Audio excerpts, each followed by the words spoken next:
I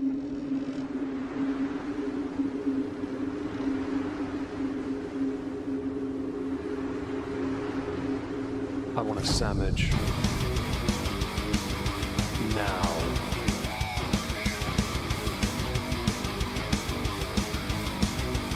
Oh, sandwich wench. Yo, wench. Sandwich. Now. I'm going to need a sandwich. A sandwich. I'm going to need a sandwich. Sandwich. I'm going to need a sandwich.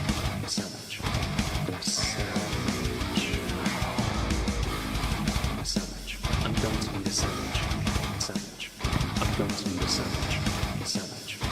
A sandwich. Oh, sandwich wench. I want a sandwich.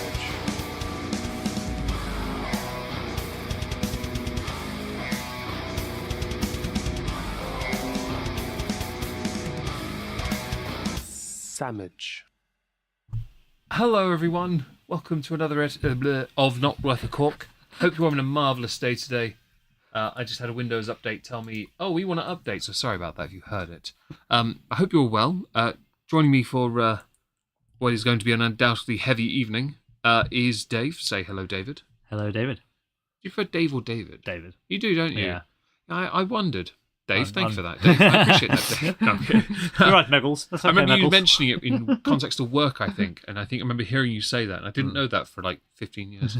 How is David? Yeah, David. Do you enjoy your steak? It's very rare. It was really good, actually. It looked rare, though. So this is the weird thing. So they all did this. They all came off, and I cleaned them, and they looked quite well done, and then they went pinker as they rested, which is like the inverse of what's meant to happen. Oh, right. But no, actually, it was really tasty. I didn't need any sauce or anything with it. It had a really, really good flavour. So it was quite a big, chunky bit of meat. But Well, I'm glad that you had a good... Oh, sorry, I'm leaning down here. Sorry, hello, folks. MJ. Hello, MJ. Hello, Honeybats. Hello, Hope you're Honeybats. both well today. I'm glad you enjoyed your steak. For those who are curious, no, I did not enjoy a steak dinner. I'm trying to cut back, and I have to for my own sake. He's fed up of me fattening him up when I come to visit. He does every single time, and it pisses me off. No, I need to have more restraint. I'm a good husband, damn it. I don't eat much meat anyway these days, so it is a rarity at the moment. Hi, Brian. Hope you're well. It's not because I'm against steak, just to be clear. I love steak. I just don't eat much meat at the moment. Hello, Yempy. Yes, Dave does like juicy meat. Hot. Hello, Yempsy. He loves it hot, he loves it thick, and he loves a real mouthful. With some really good sauce. Giggity. Now, today we are going to be covering an island, but it's called Islay. And the reason why is because we've been discussing this for a while, and we have not done a dedicated Islay stream. We haven't really done an Islay peated one. Last year we did a non-Islay peated stream. No, Keep we getting did non-peated Islay, didn't we? Non-Islay Peated non-Islay. Glenterrit. It's right there, you bitch. It is. This is true. What is your See, Glenterrit? With that pro, we can't remember what we did. Yeah. What is it? It's not an Islay. What is it though? It's a Highland. Good. Yeah, I know that. Obviously, yes. We compared it to Lagavulin 16, and we agreed Lagavulin was better because it's Lagavulin. Yeah. Of course, it's better. But yes, we thought Gerald. Gerald, yes. Islay single malt, Lagavulin. We are going to be covering that. Meg's nickname. I don't have nicknames per se. I generally don't. I've had a few over the years, and I wasn't overly fond of them. The closest you get to a nickname is Uncle Meg. Uncle was about it. Yeah, I don't really mind that, to be fair. I kind of take pride in that one to an extent, especially when I have to beat the child to say it. It's very funny. Insert every niece. I shower them with love and affection. They cry, and I'm like, I will get you to say you love me. That's how you do it. And they squeal it out, fits of like attempted crying / laughing rather than tickles. Yeah. Anyway, yes. So we are going to be covering peaty whiskies and smoky at the same time, and there's a reason for that. It's the process. According to this coaster that I have in my hand, Yes. when it covers peaty whiskies, the 4 subcategories of a peaty whiskey would be smoky, medicinal, burnt, and tart. Now, of course, they don't sound that appetizing. Dave is going to put a picture in the bar on Discord if you're interested in seeing it. It'll be in the bar, and I you may have done this before, but just in case. Yes, Sure. I got these coasters on a whim, and to be honest, I'm from Edinburgh Whisky Academy. They're a godsend, to be honest. Medicinal can also mean bad. Burnt obviously can mean bad. Tar, if you're a smoker, means great. And smoky can mean good because they're not on their own. These flavors they're not on their own. A lot of them accompany fruity flavors. Some have coffee in them. It's a very complex whiskey or section of whiskey, and it's also one of fascination because whiskey originally was peated. And thank you, Scott's Dragon. We appreciate your 10 out of 10. Please do smash us a like, and if it is really a 10 out of 10, please do consider giving us all of your money. Scott's Dragon, we had to learn it was Islay from my dad, who doesn't even like Islay whiskey. We before then were saying Islay. Yeah. Or Islay, I think. Islay, yeah. My dad said it. We weren't as bad as saying Islay, but we did say Islay. My dad said Islay, and I was like, why are you saying that? And he's like, son, that's how you pronounce it. But the Scottish guy said Islay. Yeah, he did as well. Yeah, he did. And that was frustrating. Yes, so we thought we'd cover some Islay whiskies. We have 6, but we should point out there are, I think it's 9. The three we don't have is Kilkerman, Bruichladdich, and Ardbeg. Yes, and Bruichladdich various other variations of some of the ones we do have as well. I would say and that Octomore. That's Bruichladdich. Yeah. That's what I was going to point out. Fair, I was going to point that out because Bruichladdich Classic Laddie is not peated. No. Octomore is. Octomore. Yes. It is. But we have a newer distillery. We have some staple distilleries, and we have a palate cleanser, and somewhat to the second half, but somewhat in the middle. And there's a reason for that because we've put them in the order we believe that they should be in. As in, what is the most well known, but arguably the weakest, all the way up to what we know is often considered the best, but also the most expensive. What's up, Dave? I'm just trying to answer Yempi's question. What's Yempi's question? Asking for a friend, which means her. Which flow profile is the sweaty and leathery bits? That would be fainty. Oh, okay. So, very kind of you, Scott's Dragon. He has given us all his money. Or YouTube all his money. You nearly pronounced the distilleries right, and the only reason I'm criticising is I'm from... Fair enough. You are considered a pass on this one. Well, not just a pass. I heard someone on YouTube say, I think it was Kilkerman. I don't know if that's correct or not. I had to learn that from a YouTuber, so I don't even know if they got it right. Yeah. I don't know if Bruichladdich is right or if Ardbeg is correct either. It's Ardbeg, isn't it? I don't know. Yeah, there's no R at the end. It's Ardbeg. I don't know how it's pronounced, but spelled sorry, Ardbeg, but we're English. Yeah. We don't get a say on this. we're boomers. It's fine. It's not Welsh. There's no silent Fs and Ns. There could be 3 Ds and 2 Ls. And that's the Welsh language in a nutshell, for those who don't know. To be fair, we also did learn Kalila, because we did pronounce that wrong as well to start with. I mean, how do we pronounce Bunnahabhain? Bunnahabhain? Bunnahabhain. Yes, I remember that. I remember seeing Storada going, what? Toy teacher I mean, and then I find it's Toch Akaga. For those who don't know, there is a language difference here, and we English often look like absolute morons because it turns out we don't know how to language. Because ours is the superior one. We don't need to know other people's. Careful. He might retract that donation. we can't afford that. I don't need that. I don't need that grief. Okay, so early on. Also heavy on the boomerang. Of course, Yempi. That's why you come here. I think I tweeted it that. It does say. I'm sure it did say something about it in that promo tab. Yeah, I may have put boomer in there somewhere. Okay, so it may have been the title of the stream. It might have been, yes. I printed out some information that I thought would be handy because I'm not as familiar, and I don't think Dave is either. I thought it'd be right to print out some info that we could, and I didn't put it on the screen because I didn't have time. I do apologise for that. Fair warning: there will be a pop quiz. Yeah, take notes. I even put it in an official... Class is in session. I even put it in an official folder because I realised because some of these whiskies have smoky aspects, I needed to know how a smoky whiskey is made as well as what is a peated whiskey.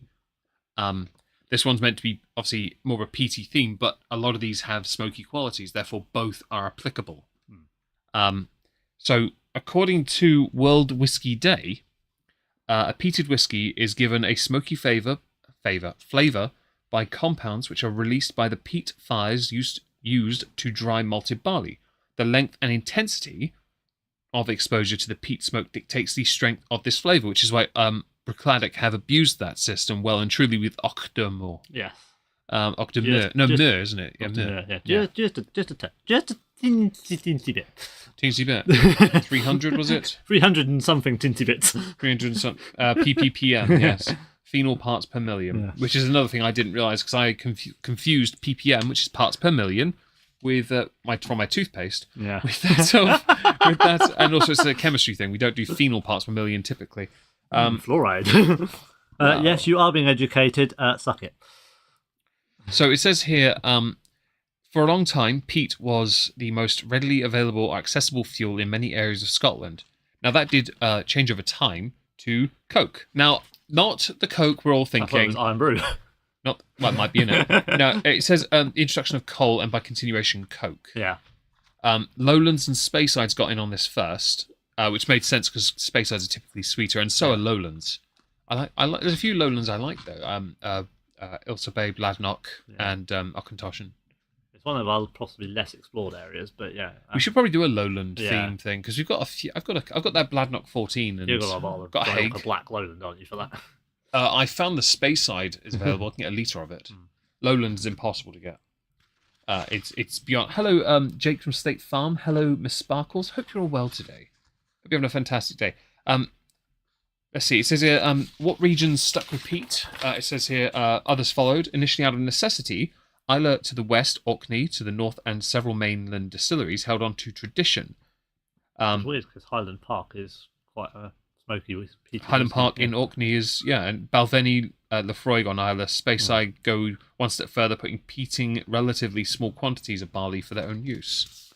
Oh, geez. Yeah, okay. I see what you mean about that page now. How do we measure peatiness? So we mentioned it already. It's phenol parts per million, which is ppm, but it's not. Although it does now reference on this paper here. So I remember, because we were discussing phenol parts per million when I was deciding when I hit 100,000 on the main channel, Octomore, Bruichladdic's bastard version, super strong and quite a punch in the face.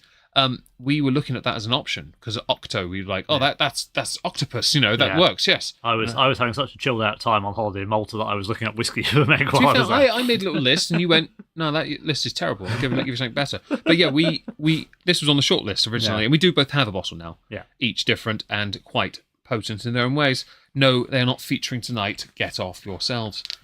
Typically, a peated whiskey's ppm sits between 20 and I believe 45. Yeah, high. Because 30, I think on the Freud it's quite low. Yeah, the highest of like standard whiskies is probably sort of in the 50s, isn't it? And it's not even that late. Yeah, but then Bruichladdich have been very active at the other end of the scale, ranging from, well, mine's 104, isn't it?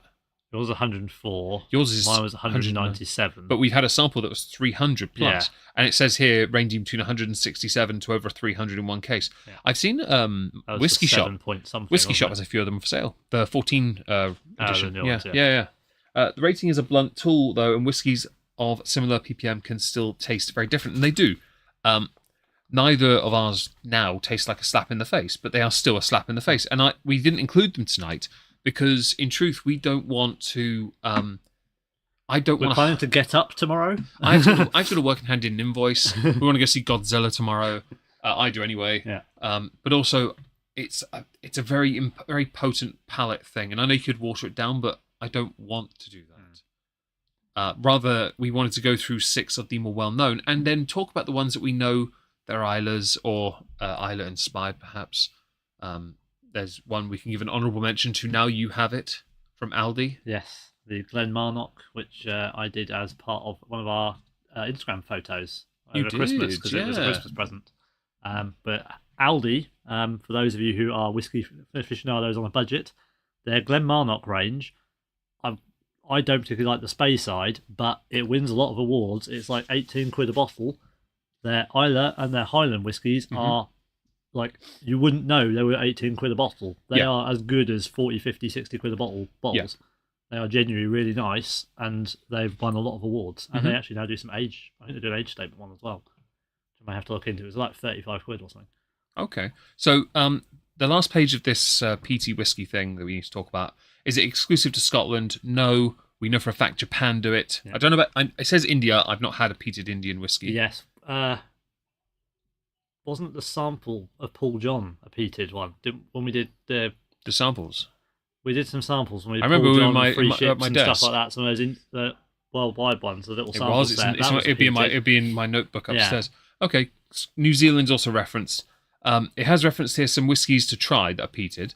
The Freud 10, Ilsa Bay, which I have. It's actually a sweet smoke. Depends on the version because they're small batch. Yeah. Highland Park 12 is a light smoke and a lot of smoke. Octomer. A lot of smoke. The page that's missing here that I can barely read is actually the process of how the kiln is used to create the smoky flavours. Because an image has printed on the same part as the writing, and I can sort of read some of it, but unfortunately, where there are black spots in the image, I can't read it enough to tell you.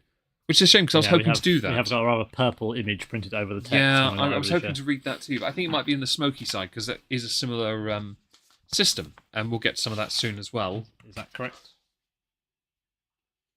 I don't know if that works here. I don't know. I'm not as familiar, I'm afraid. You'd have to, wait for Leona. Yeah. You can try it if you want. Jake from State Farm, you do have to either be a patron or a Twitch subscriber or a channel member. If you're a Twitch sub, go to your Discord, user settings, user connections, and connections will have Discord servers. If your Twitch is connected to your Discord, my server, Moistonia, will pop up and you should be able to join. There you go. Hello, Naomi. Hope you're well. Okay. So where should we agreed that we'd begin with? So I've got a nice image here, guys. What do you think? I bought that board from Poundland just so I could put the writing on it. Expect to see it more often. Yes. We are going to be beginning with. We've put it in order. We did this last night. We agreed on an order based on where we have to start and where we have to finish. And when I presented my order, this is one of the very few times where Dave's just gone, actually, yeah, I agree. But he knows something I don't know, and that's what Bowmore is, and we'll get to that soon. We're going to be starting with the Freud 10, and this cork is quite tight, so do be careful, David. Satisfying. I did put up some resistance. The Freud 10, for us, was the very first peated whiskey I ever bought, and it got us into this area because Dave got a sample of quarter cask, or one of us did. We loved it. He bought a bottle of it, which he needs to replace. This is my third or fourth bottle of Lefroy 10 because I know people give it a lot of grief, saying it's too much of something else, perhaps. Cough with the alerts, man. But I am Windows. I know best. Windows needs to do one. Sorry about that. What a perky sound, indeed.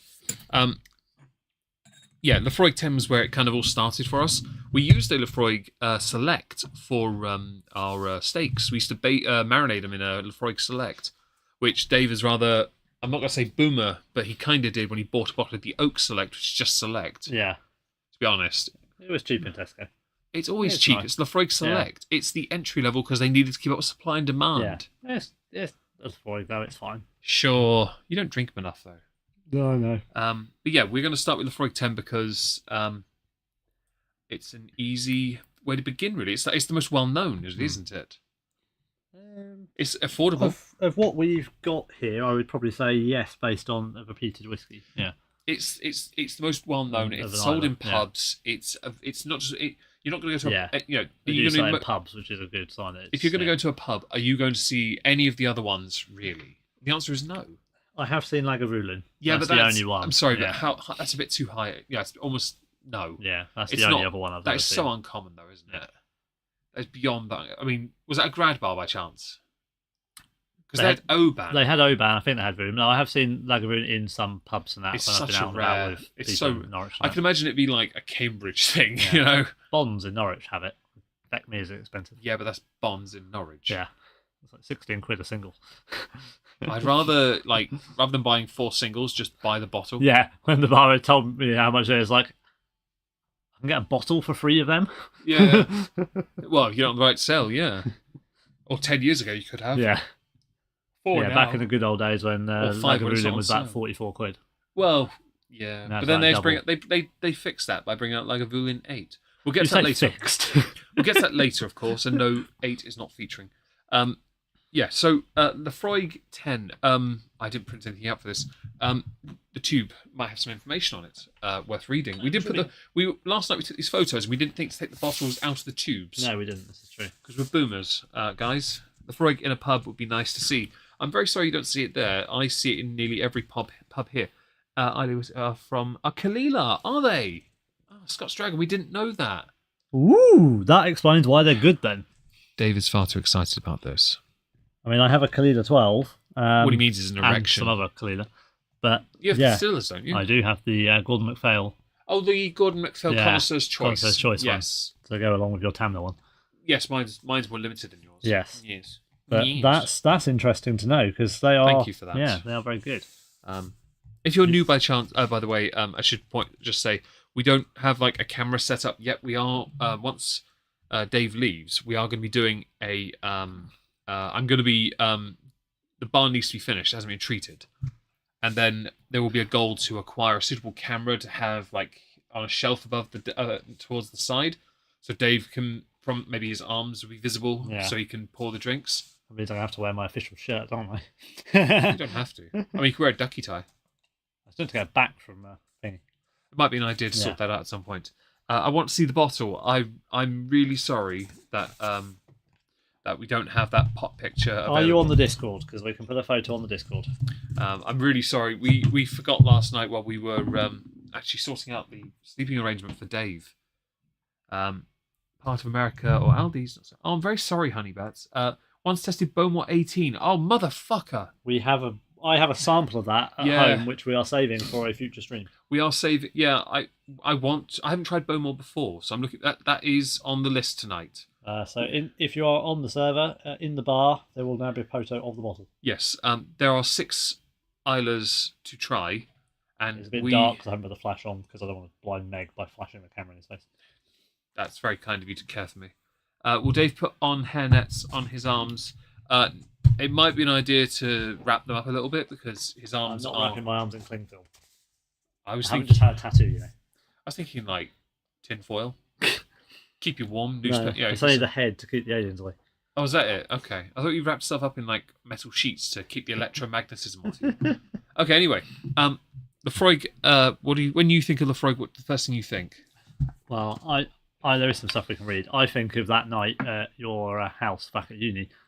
Okay, so this would be... about 2007, 2008? No, quarter cask you're thinking, aren't you? Yeah. That would have been nearer 2010, 2011. Okay. So it was nearer when I left because we'd moved to that house. Yeah, so basically we were... doing a sample in the evening. Yeah, we had a sort of tradition where we would go and play squash in the afternoon, go back to either his or mine for dinner, and then we would do some whiskey samples and play FIFA or Left 4 Dead. Yeah, we called your mum. We ran around to check the cricket. Yeah, yeah, and we had manwidges. That was the night of the manwidge, where my housemate completely failed. Yes, he used a knife and fork on a manwidge. Yeah. I almost cried. A manwidge is far less sexual than you're probably imagining. Did we play Left 4 Dead? That was Left 4 Dead too, yeah. We played Left 4 Dead at yours and FIFA at mine. Yeah, we put my Xbox out and we were just sort of playing. I say it was a cracked one. It might have been someone else's, I don't know. Yeah. But we were playing that. We had samples and so we were working through this peated whiskey sample set from Master of Malt. One was a lie, yeah. The one that it was either called Big Pete or Pete Monster and it was terrible. No.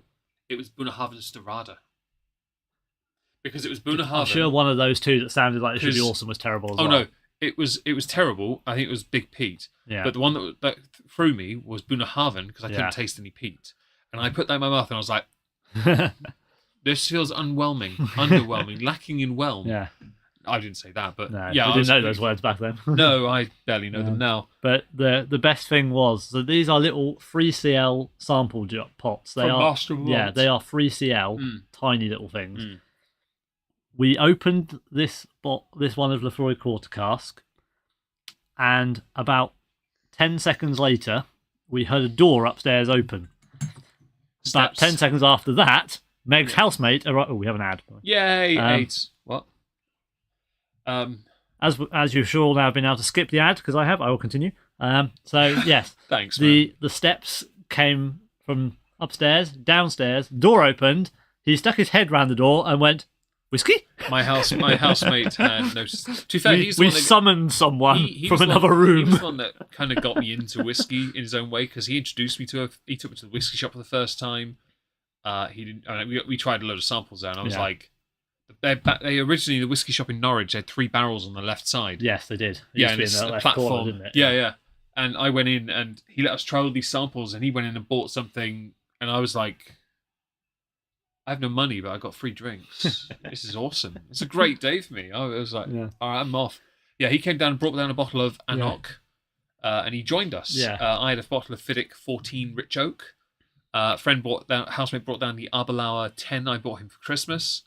He joined us for about 10 minutes and then started off because he was a bitch. And we had a great night, actually. We were up to about 3 a.m. just drinking a shitload. It was a very peated and then non-peated evening.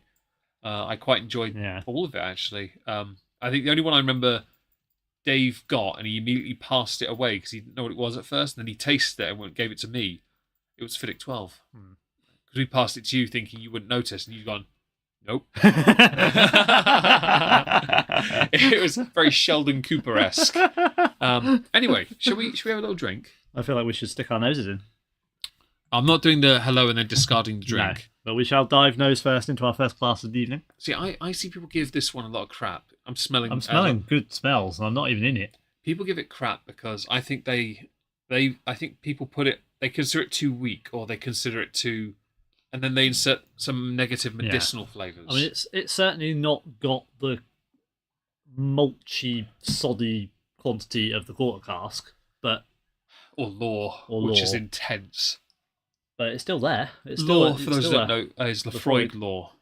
Dave had a 10cl medicine bottle of it for joining the whiskey club last year, and it went well on a steak, and it went well in our bellies. It's a lightly peated whiskey, this one. A little bit smoky, and I think it's fantastic. It's 40%. I don't expect much in like the intensity. Like the blurb on the back. Read the blurb. Look at the microphone when you speak. Yeah, I will get there. Lafroig single malt Scotch whisky has always kept itself a bit remote, like the islanders of Islay themselves. A touch aloof at first, but make the effort. Broach acquaintance, and you'll have a warm and genuine friend for life. Take it neat like a stalwart, or with a splash of soft water. Roll it around on your tongue. Release the pungent, earthy aroma of blue peat smoke. The sweet nuttiness of the barley, the delicate, heavy perfume of Islay streams. Close your eyes and imagine the waves lapping Lafroig, the beautiful hollow by the broad bay. Dr. David ASMR, now available on pay-per-view, coffee.com. Anyway, so American Aldi cannot sell hard liquor at all. Oh, really? Will they? Oh, that's a I think that's an American problem. I'm very sorry that you. I mean, there's different state laws. Yeah. Yeah, I've heard about that from Trups and from Leona. They're not in the same states, and their drinking laws are very different. That fascinates me. Anyway, the everything laws are very different between states. I think. Shanty. Yeah. Num num in my belly. Hello. So Dave and I differ on this whiskey a little. I think the Lafroig 10 has to always be behind my bar or in my cabinet. Now behind the bar, because I think it's a bar drink. It's not a cabinet thing, right? Dave disagrees and believes that it should be the quarter cask. And I understand that. That's definitely a barrel thing, though, isn't it? I fully understand, because quarter cask is sublime. I just think I agree with all the pubs that have this, because I think it is one of those ones where if someone wants to be introduced to it, into the Islay single malt sort of area, you start with Lafroig. I'm not going to go up to them and go, here, have some Bruichladdich, because that's not peated, or classic laddie. Yeah. I'm not going to go, here, have some Bunnahabhain 12, which we'll have later. Yeah. Yes. A great whiskey. Not going to go up to them here, here's some Lagavulin, because if they don't like it, it's a very expensive thing you've just given them. I just, no. Both of us have had a bottle of some kind. I've only had a 20cl of it. I would love to have a full-size bottle of Lagavulin 16. We'll get to it later. But sadly, it's just never factored. I think it would go in my cabinet, not behind the bar, though. Because it's not one of those ones I want behind the bar. Because the bar generally are whiskies, I think, that belong at a bar, you know? Yeah, it's in my less drinking cabinet. Yeah. Yeah, he has 2. So, thank you very much, MJ, for the 99 cents. Thank you, Lemonly. I appreciate that. It's very generous of you. I would like it, but apparently it wasn't enough for me to like it. I mean, they normally give me a like. Yeah, there's no option, is there? Yeah. That's YouTube being a dickhead. Sorry. Apparently, YouTube have said you haven't donated enough for us to like it. By the way, I will say thank you very much for the donation towards the vet bill goal. I know Penguin donated towards it. I did transfer money to my sister today. Dave can confirm it. She was very surprised and shocked when she received money. Yeah, she didn't know I'd done it. I had to take tax out of it, but that's okay because I know how much tax it is. So she's received a sizable amount so far. And if anyone does donate, of course, it will go to my sister. Yes, we should note that the coffee goal that is there, if you do wish to donate, is for the vet bills. We will not be taking any cuts for whiskey. Yeah, no, I'm not doing that. Anything, it will all go straight I want a PSP, I want a Nintendo DS. The chonky dog. Yeah, the fat bulldog. Or just a bulldog. I'll leave these here for now. She's fine. That's fine, we'll quiz people on later. So, you need to get your watch out, David. Just as a quick first question of the evening, what does ppm stand for? Parts per moist. Not you, them. I know you're going to know. After 6 drinks, we might not. But it's parts per moist. She's not here. Oh. We can't have fun. Always one open bar and one secret. Exactly that, Naomi. For the pupper. Thank you. Erie Pepperoni, one of the Goral World reactors, she donated £100 immediately. Wow. That's why I sent it straight to my sister. Yeah. She tweeted it to me as well, and I was like, "You're an absolute legend. Thank you for that." Right, I'll do. Stopwatch so, do you want to tell them the rule? Just refresh people's memories. So, if you are new or if you have forgotten, we like to subject the whiskey to the test we found somewhere at one point on the internet. Yeah. Which is very scientific. You hold the whiskey in your mouth for 10 seconds in this scenario. Yeah. Because it is 1 second for every year it has been in a cask. Maturation. And it basically gives the whiskey time on your tongue to develop the flavours, expand its profile. Meg has chosen to do this one. It is in, and the 10-second timer has begun. This won't take him too long, and I'm sure he'll be very much enjoying... Oh dear. Gum. Right. We may have an issue. The dental problem has resurfaced. But you are at your 10 seconds. Oh, was I? Oh, sorry. No, the moment I kept it on one side, and then the moment I moved it over... For those who don't know, just over a month ago, I had tooth extraction. My mouth has healed, but the skin is still sensitive in that area. The drink is cold. That's the problem. Medicinal. Yes. So on the nose, it says opens up big, smoky, muscular peat notes, which is a bit much. Seaweed and vanilla ice cream. That might be a Seaweed Neon's whiskey in the future. I'm surprised they haven't. Yes, there are spices. Tweet that to Seaweed Neon, people, Tempe. They might well get back to you on that one. There we go. Right, pull that up. Yeah. Pedantic people's moistness, I like that. Thank you. Pointlessly pedantic people's moistness. That's basically just David then. Seaweed led with a hint of vanilla ice cream, more than a whiff of notes from the first aid box, TCP and plasters. To be honest, they're not wrong. I have some TCP somewhere. Yeah. Yeah. Let's not find it for this. The oak is big and muscles its way into the fore as you hold this whiskey. Your bottle's in the way. Hold this whiskey over your tongue. An upsurge. No, your Dave. Yeah. Yeah. An upsurge of spice develops. It says the finish is big, dry. The dry thing is noticeable. Very dry. And as savoury, tarry notes build up with an iodine complexity, there is a very medicinal aspect to it. And I know some people don't like that, but again, it's an Islay whiskey that's kind of stayed true to its formula. It's not really... It's got a flavour profile that's consistent with an age statement as well. I think that's very important. It's robust, isn't it? It's not... Yeah. I do think when they say the most richly flavoured of all Scotch whiskies, no. It costs 30 quid. Yeah. You're not richly flavoured. You are for a price point, very good value. Yeah, I mean, if you think it's got a big brother or two... Bear in mind, there's some fancier age statement Lefroy's and some special edition ones we've never had. Yeah, the Cadillac? Cadillac and I don't know if they're called, but I don't know pronunciation. You can only get those if you're members of the Lefroy website, which we can get. There's the 15 and there's like a 30 16. or something. 16 and 30 or something as well. Oh, the Ian Hunter books. Yeah, the Ian Hunter ones. But there is the... I know that we know King Charles is a Lefroy fan. Yes. Apparently his favourite is a 15. I can't find a 15 unless that's one of the Cadillac ones. He probably owns them all. I wouldn't mind getting one of their bottles, but I don't know if I'd ever open it. I wanted to get the white port and Madeira because that was like that caught my interest. Yeah, and you can get some on Master of Malt. It's a bit different, isn't it? White port and Madeira.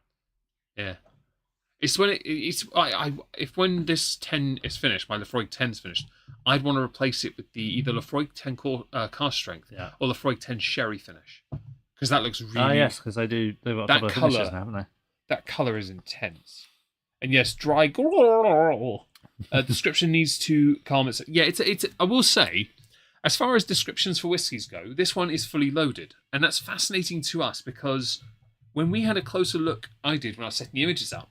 Some of these that are vastly more complex have very little in descriptor. Only one is a lot more complicated. Thank you for joining the server there. We appreciate that. Who was that? Jake from State Farm. Thank you for joining, Jake. Well done for sussing it out. There are some like later on Porterskeg. We had to find 2 separate sets of tasting notes because they're not the same, so we had to make sure we got the correct bottle. It gets more complicated when you've got whiskies that we know are vastly more like impactful, and their tasting notes are akin to somebody going, "Bosh." I'll pick that word, and that word. I'll take 3 from the top and 2 from the bottom, please, Carol. Yeah. Sorry, Rachel. Rachel. She's the hot one. I have a vowel A. I have a consonant N, and I have a vowel U. I have a consonant S. I prefer the one that goes. U. Okay. X. F. Okay. C. N. T. And then Jimmy goes. There was one that went C. U. N. No. They did U and then a bunch of other letters and then C. N. T. And Jimmy immediately hit the thing and goes, "I've got one." And starts the clock and goes, "I can't stop it. I've never got one before." Anyway, would you like to do a 10-second test on this, or I could do? Yeah, I feel like it could be beneficial for one's health. Well, you're going to have to do it anyway, aren't you? Going forward, I can't do. True. These all the rest of them have age statements. They're all age statements, just to be clear, guys. It's going to be a pain in the ass to watch, isn't it? I'll have to do it on the phone. Yeah, they're all age statement based, and a key thing about the age statement thing is we could have gone with lesser age statements. We could have gone with no age statements, but to be honest, we wanted to give you guys the ones that are considered the most well known, but also the ones that are the mainstay, the mainstream ones. Yeah. Now, you enjoy that? Ooh. It's good, isn't it? Hello, Otaku Gamer Judas. Hope you're well. And listening as you drive home, have a drink as well. You'll drive safe. My breath now smells of peat. I like it. It doesn't taste or smell of TCP. Antiseptic. Slightly still got some steak whiffing, but it doesn't smell like something I've put on a steak, but it comes close. Yeah. Although to be fair, I'm not gonna, no offense intended, but I feel like the Johnny Walker Black is currently in use isn't as good as the I forgot to marinate mine. So. To be fair, But, I don't think you would have noticed with it because it's not got that punch. We only have Wizzy with us tonight. We're up at the bar. Hi, Shady Tilly Lane. does not frequent the bar. I will if anyone does donate through coffee. Of course, I will for the vet bill. I will give Wizzy Woo fuss. She's looking at me now. She's desperate for it, but we'll do that later. Anyway, shall we continue with this and perhaps send it? We have a problem if we had Tilly up here because she would knock the microphone, the bottles, the jigger, the glasses, and everything off the bar. She'd be standing on the keyboard of the laptop, and she'd try and knock the bar. My laptop is too expensive for that. I honestly don't. I can't do it. Send it, Heron. For those who don't know, once heron is called, you must send the drink. Yes. And if it's a false heron, which it was, you definitely have to send the drink. So the rules are fairly simple. Oh, that's a good shot. It's warming. The peatiness is more prominent in the mouth. Yeah. There's a burn going down that feels. That's the medicinalness. Lengthy. Yeah, that's the cough medicine going down. Hello, Grad. I haven't laid my cock on the table yet. Well, Grad, get your ass down here and lay that hog down on it before I varnish it. I need to leave a nice little imprint. It better be a thick one, though. Don't disappoint me. Apparently, on a previous stream, we mentioned. Oh, it says you. It may be you. I mentioned a certain type of cheesecake. What's the full London name? cheesecake. There we go. Maybe. Could be. You do like a London cheesecake. I do. London cheesecake. It's not necessarily a cheesecake though, but it's called that. Cheesecake. Cheesecake. It's a fucking pastry. Cake of cheese. It's a fucking pastry with a bit of Victoria sponge in the middle and jam and coconut and icing all over the top. What are you doing? What are you wiggling it for? Rinsing, so I'm not using a full amount of water. Shut. I don't want us to. Just give me agua. I need water anyway. I don't want us to get short on water. You won't. You're fine. Maybe if people would buy it from our wish list, so we had a supply of. Yeah, London cheese. Oh, glad MJ remembered as well. Yeah, it's one of my favourite pastries, cake things from the bakery. Although I'm not eating them right now, which disappoints me. Okay, so Lefroy 10. This to me, the reason we put it first is because again, it's the most well known, and it's the first. It's the one you send down. My first Islay whiskey. I don't know if it's Dave's, but it was my first Islay whiskey. I don't know when I bought it. It must have been after my 25th though. Yeah. But it wasn't my 26th birthday whiskey because my 26th was double black. Yes. Johnny Walker, because once you go black, you never go back, and of course, double the black, double the fun. You just honestly. And once the triple was involved, I honestly just couldn't be asked anymore. I couldn't handle anymore.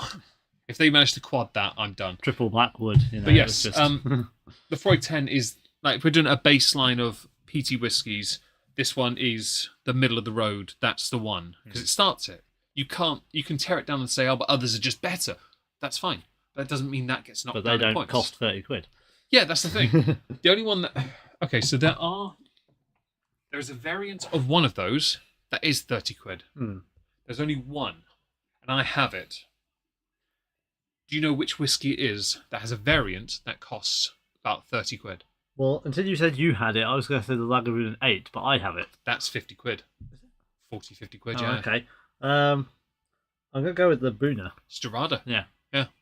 The only other ones that fall are Bruichladdich Classic Laddie, which is not. Ardbeg Wee Beastie 5-year-old. Yeah. I think there's a Kilkerman that qualifies as well. Is Smokehead an Islay? Yes. So that's normally in that No, 30-ish. is it? Well, it depends which one, because they do a tequila cask that I really want, but it's like 80 quid. I think there's the standard You seen that? Remember, they were the ones I showed you, that nosing glass that actually had space for your nose. And I was like, Dave, they're £100, but you need that glass. Why? Because your nose will fit in it. Yeah. Honestly. Hi, Ragamuffin. Hope you're well today. It's getting made once I'm done with the... Oh, fantastic, honey bats. I hope you enjoy it. We will have to just confess, Ragamuffin, we are not using the official stream glasses tonight. We are using glasses branded with one of the whiskies we are drinking later on. But also because these are peated whiskies and we want nosing glasses, which that's not the brand, they're Glencairn, but the markings are different for a distillery. But we want these ones because peat smoke is vitally important to the experience. Yes. And we even have the caps to keep the smoke in. I do want to get Capita glasses, but we'll deal with that another time because I think these nosing caps will go on top of those. Those are on our wish list on Amazon if you do feel free to frequent. Yes, of course. We might see about getting those in the future. But right now, hello, Aslihan as well. We've got loads of people here today. There's 15 people currently in the chat. Hi. Don't forget to smash the like, folks. We have 2 streams planned. We have 8 likes and 15 people watching. So that means that... cancel the chat. 9 of you. 8 of you. No, cancel. Math. 7 of you. You absolute boomer. I told you can't do mental arithmetic. Yeah. I told him this before we started because he was trying to work out two sets of numbers on a Tesco receipt. Anyway, I was trying to work out what I didn't know were only 2 sets of numbers at the time on a Tesco receipt. You're a boomer. It's because you did the thing. Yeah. Yeah. All right. Anyway, yeah. We want to get the Capita glasses apparently are the best versions, and we're gonna seek to acquire those and obviously improve things. We will be using some thick glasses tomorrow for something else, but we have 2 streams planned going forward. We have one on Wednesday, all port cask finish. Yeah. That's going to be interesting because we have an absolute swerve. Not just a special guest. Okay, so that's a separate thing. That's a swerve as well. The swerve I'm thinking is the fact I got a very expensive whiskey that we didn't know was a port cask finish until very recently, and I'm like, okay, the standard port cask I've got of something else is out. The more expensive is in because we know it's good. But there's another swerve in that if my dad is here on that day and he'll be sleeping in this cabin when we're streaming, so we might have him sit on the couch behind us. You can give Plumpy fuss. We'll give him loads of glasses of one of the ported whiskies that we know Dave wants to see gone, and just give him lemonade, and he can do the white girl response to each of them. And then he'll go to bed very happy, and me and Dave will stumble back to the house after having glasses of port as well. Yeah. Anyway, next on the list, Bowmore 12. I know sod all about this whiskey, David. Tell me something about it. Established in 1779 is all I can see on the box. The thing is, I don't know a huge amount about it either. I got this because I liked the Black Rock. So I've got a whiskey in my collection. We did it on a Discord stream at one point. Instagram post as well. Instagram post. Bowmore Black Rock. I got this as a travel. It was a travel exclusive, litre bottle. Can't remember when or where I went, but I saw it and it caught my eye. Yeah. So I bought it, and that is a really lovely whiskey. It's very hard to come by now.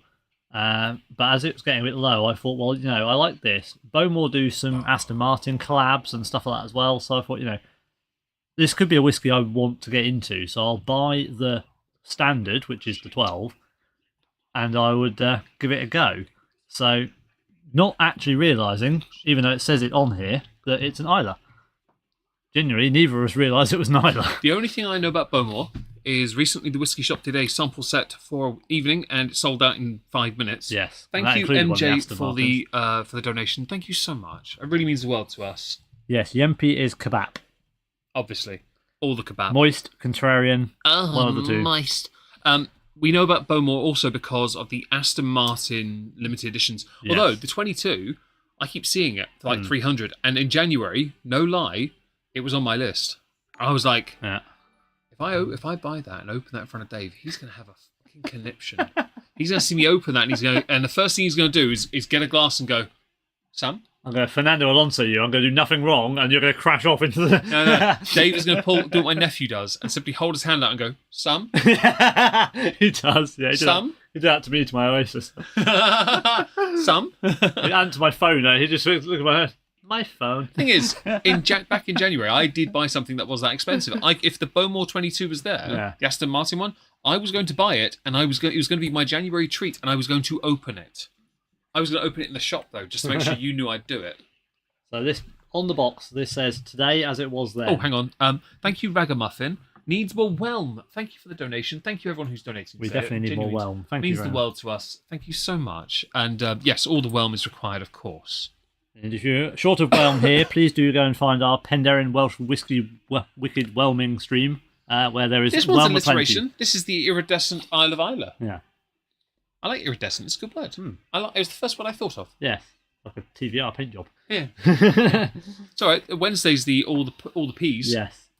So this our signature distillery style of peat smoke, citrus, and vanilla, perfectly balanced at 12 years old. Bowmore is home to the world's oldest Scotch maturation warehouse, the legendary Number 1 vaults, and they do a Number 1 series, which are horrendously expensive. I'm just clicking my wrist at mummy. ASMR in the background, folks. Some of the world's most coveted single malts have been meticulously matured here. Oh, hi Leona, welcome to the stream. Bowmore's the most touristy of the established 007 range is quite nice. So I've heard that. Yes. And fun fact for all of you who don't know this, is Ian Fleming? So Ian Fleming? Yes. Right, the creator of James Bond, he's from Dover. And there's a bus that runs from Dover, National Express bus, that runs from Dover to London called the 007 in his honour. Yep. I used to take that bus because I had to travel to Dover, which is the Ball Lake, to get to Norwich, to go back to university. Good buses, though. So, reflecting the essence of Bowmore, thrashing waves, windswept landscapes, and generations of tradition, our 12 years old is both complex and perfectly balanced. Subtle lemon and sweet heather honey complement the trademark peat smoke of Bowmore, which is trademarked, by the way, as everywhere it has Bowmore, it has the registered trademark symbol next to it. Yes. Leading to a delicious, long and mellow finish. Open the door to a story of deeper character. Should I call my bar the Bowmore bar? And then just have no Bowmore behind it. But literally everywhere. But I'll put that on there, but I'll just... all the text. Oh, it actually is there on all of it? Oh my god. Bowmore. Okay, everywhere Bowmore is written, there in the top red corner is the R with a circle on it. So Bowmore is trademarked. This is another 40% ABV. Is, but they only put it on the but box. That also, the Freud has another advantage. The Freud will get that royal seal in the future because it'll get the royal seal, and that's a big deal. Annoyingly, like Johnny Walker has, because our current prince is a one pint prince. He can't handle. Sorry. He can't handle more than 1 pint, and he's a beer guy because he's a bitch. Dave was being fiddly there and almost knocked over a bunch of things. Yes, my bad. Yeah, be right back. You just got here. I've never had Bowmore 12. Dave has a bottle of it and he hasn't had much himself. But I know nothing about Bowmore, so this is a complete unknown to me, which is where I have a disadvantage over Dave because I've had all but that. So this is going to be fun. This will be a genuine experience for me. But the thing is, I've had 3 or 4 glasses of it. Yeah. It's not like I've had tons. One bottle, though, isn't it? Whereas like my Lefroy's on like 3 or 4. Oh, that's all right. Not as satisfying as Lefroy, but like more Lefroy, build up. the Lefroy 10. More I've teasing. had 3 to 4 bottles of that over the years, you know, and obviously quarter cask, oak select. I was going to buy the 16 in January, by the way, guys, and I would have loved to have done Lefroy 16 against Lagavulin 16. I think that would have been really interesting. Dave, watch it. You already squirted all the wax. So yes, he is quite clumsy for what he is. It's because he's not paying attention to the objects around the boxes. I'll just move this over here out of the way completely. There you go. Yeah. Is that one that was, yes. Yeah, that's one I did the moonshine on. Yeah, good. That's it, Dave. Feel that sticky. That edge, that rim, or sticky rim. Are you pissed already?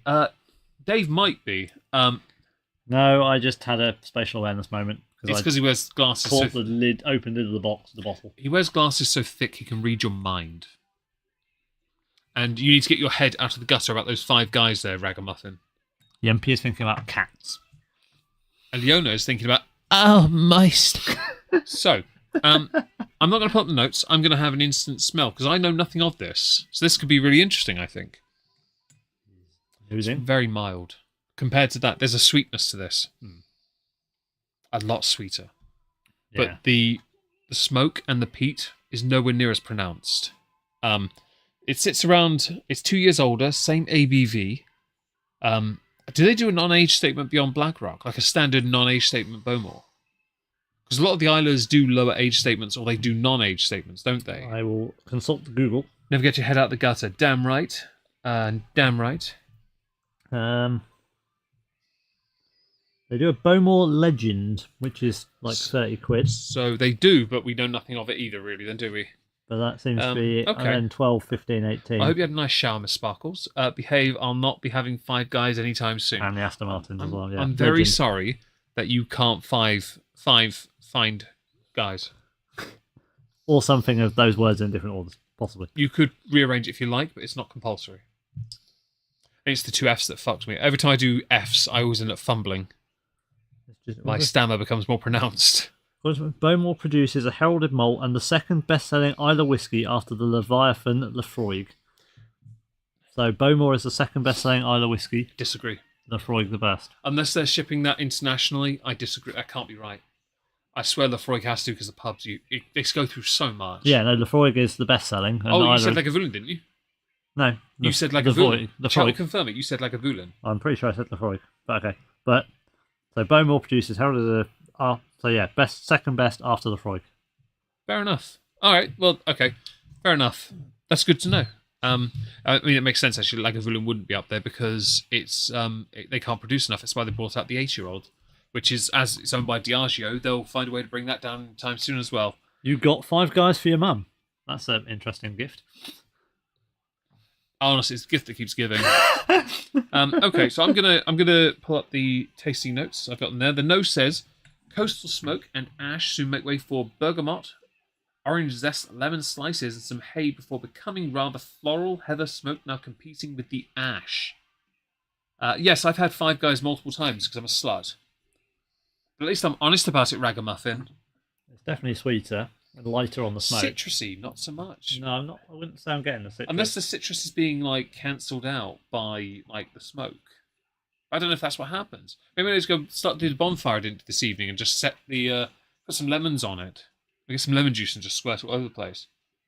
So if you breathe into it and then breathe out, breathe out into it and then breathe in, it goes milder and sort of get a little bit of a I don't like doing that. Citrusy hint, but I agree with you. I don't like doing that. That's horrible. It's good, but it's horrible for my nose. My nose instantly has a horrible sharpness go up it.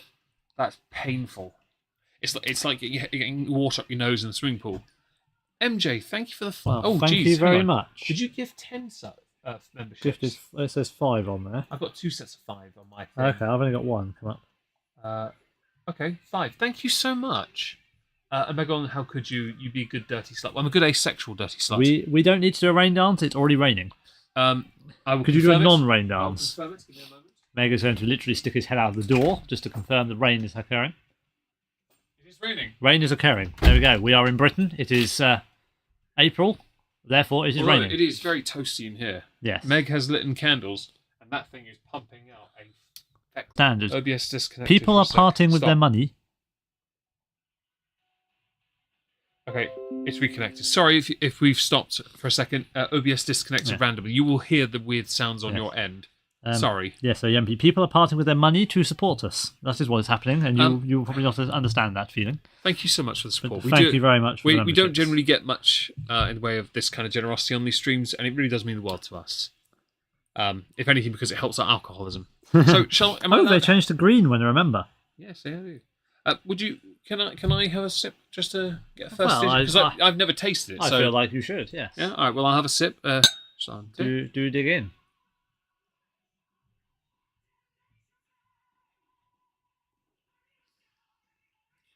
I'm just letting Meg have a moment to just contemplate.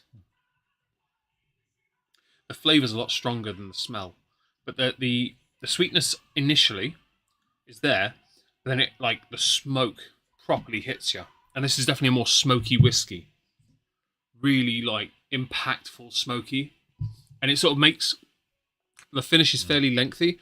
It builds up on the side of my mouth, makes my mouth water, unlike the Lefroy that dried my mouth. This is making my mouth water. Oh, it's making, it's moist making. Oh, moist. That's for you get the citrusiness at the start, don't you?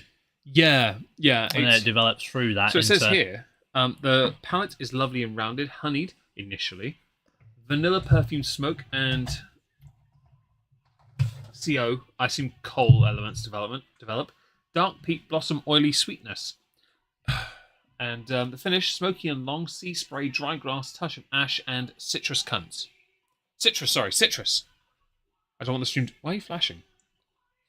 I thought, you might enjoy it. Oh, okay. Cheers, babe. Men's vices. Well, I appreciate that, honey bats. I really do. We don't generally do this often, and after Wednesday, we won't be doing any until maybe June if we're lucky. Yeah, we maybe make some work in June now. Maybe in June. Maybe. There's no guarantee, though. But it won't be till July for certain. Because Dave's away in May, he's going on holiday, and I'm not doing anything until July anyway, when I go to Norwich for a gig, and we'll do Talisker then as well, won't we? That's going to be really bad, because we're doing that on the Friday. Oh, no, that's boat trip. Saturday's a boat trip, isn't it? Yeah, the Friday night Talisker, Saturday day boat trip. Oh, Jesus. Yeah. That we didn't think about for We did the Penderyn before the boat trip last year. Yeah. And that was easier, but we know what Talisker's like. We know what's going to happen. Anyway, you need to, once you've finished sending pictures of your nudes, you need to do the 12 seconds for this, because that's your thing. Dave is flashing. Yeah, he is. Where's the camera? Well, oddly, if he's holding the camera while he's flashing. All of you to Horny Jail. This is a good Amish. Thank you, Yampi, for being a good, equally asexual it yourself. Yes. 12 seconds, David. Come on. 12 years old. Get it down. Sorry, I'm just posting a picture on the bar for those who are in the server that can't want to see the bottle. And for those who are on the Discord, tomorrow at 8 p.m. GMT, David British time for all of you. Yes, 8 p.m. GMT or 9 p.m. I think it'll be 8 though. David and I will be doing a Discord VC where we will be sampling a Israeli whiskey called Milk and Honey. It is single cask, fortified Israeli wine, which is technically port. It's in fact recognised as such. It is 66.5% and bottle number 180 of 361. Dave is coming. Oh, that is... I've not done that at home before. No? That builds up so nicely. That's really good. It does. It's not overpowering, but it's got a lovely warmth. There is some peat. There is some smoke. You can get a bit of vanilla. I'm glad that is really nice. And just to address Miss Sparkles, it's vitally important here. An asexual man who likes big boobs and doesn't think Zendaya is hot. Well, Zendaya is not hot, and I'm allowed to think that, and big boobs are fine. Beyond that, yes, you're quite right. Asexual. Asexual Amish. That's why I'm using technology. Zedaya? Who's Zedia? Well, it's meant to be Zendaya. It's fine. The Bull in the Bumblebee Pants. So what did you think of the 12 seconds on that? Did it taste sweaty? 12 out of 10 would recommend, would do again. You're putting it on a pedestal, mate. That was really nice. The thing is, you know what the others are. Yeah. No, I mean, it's... It's okay. Spoiler alert: it's not going to hold up against A couple of them. some of them later. I'm not convinced it'll hold up against any of them, to be honest. But I'm intrigued now how that's going to go against the Kalila 12, doing the same thing. I mean, I'd be intrigued to see how it handles against the Ardbeg Askeg 8. Yeah. But that did develop MJ, very nicely. thank you for the donation again. Thank you so much.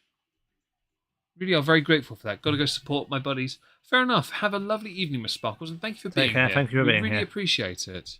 Genuinely, and have a lovely evening with your friends. Okay, well, I can't do 12 seconds because my gum, but I can have another. See what you can get. If you can get a few seconds, you might start to get that build up. That it's definitely different to the Freud. It's a lot sweeter. Yeah. If you leave it a little bit longer. I'm doing Dave sips. You noticed? Yeah, that was very Dave sip. Yeah, felt like a proper mouthful. Well done, Plumpy. You've turned around and gone exactly back where you were. It's better than some dogs where they look at you and then they just roll on their back and just go, I'm going back to sleep now. Look up Bulldog Pabs if you know what I'm talking about. You know exactly what I'm on about. I am going to have steak. Picks or it didn't happen. Put the meat in your mouth and tell us what. No. I want to be monetized. We're not doing this. Not doing this. Food nudes on Discord, please. Leona. Please, of course. And of course, if you're having a glass of whiskey, of course, the only thing that should be eaten with it is steak. Or maybe chocolate. Or a hobnob. Or a shortbread. We're not dipping this. I'm not doing dipping things in this, buddy. Well, that's a whiskey for dipping. None of these are whiskeys for dipping. No. If you do it, I will actually kick you outside. You can stand out there in your slippers. I don't really hold up in the rain. You can say the dirty stuff in my... No. Right, anyway. Only if you do a steak picks. Been here for an hour. Shall we send this one as well? We already? Jeez, we have. Okay. Well, we did 35 minutes before we finished the first one. Yes. Or got to it even, because we were talking about like this. We were doing some reading. Yeah, we were doing some factoid stuff. Yes. Okay, so... Cheers. Send it.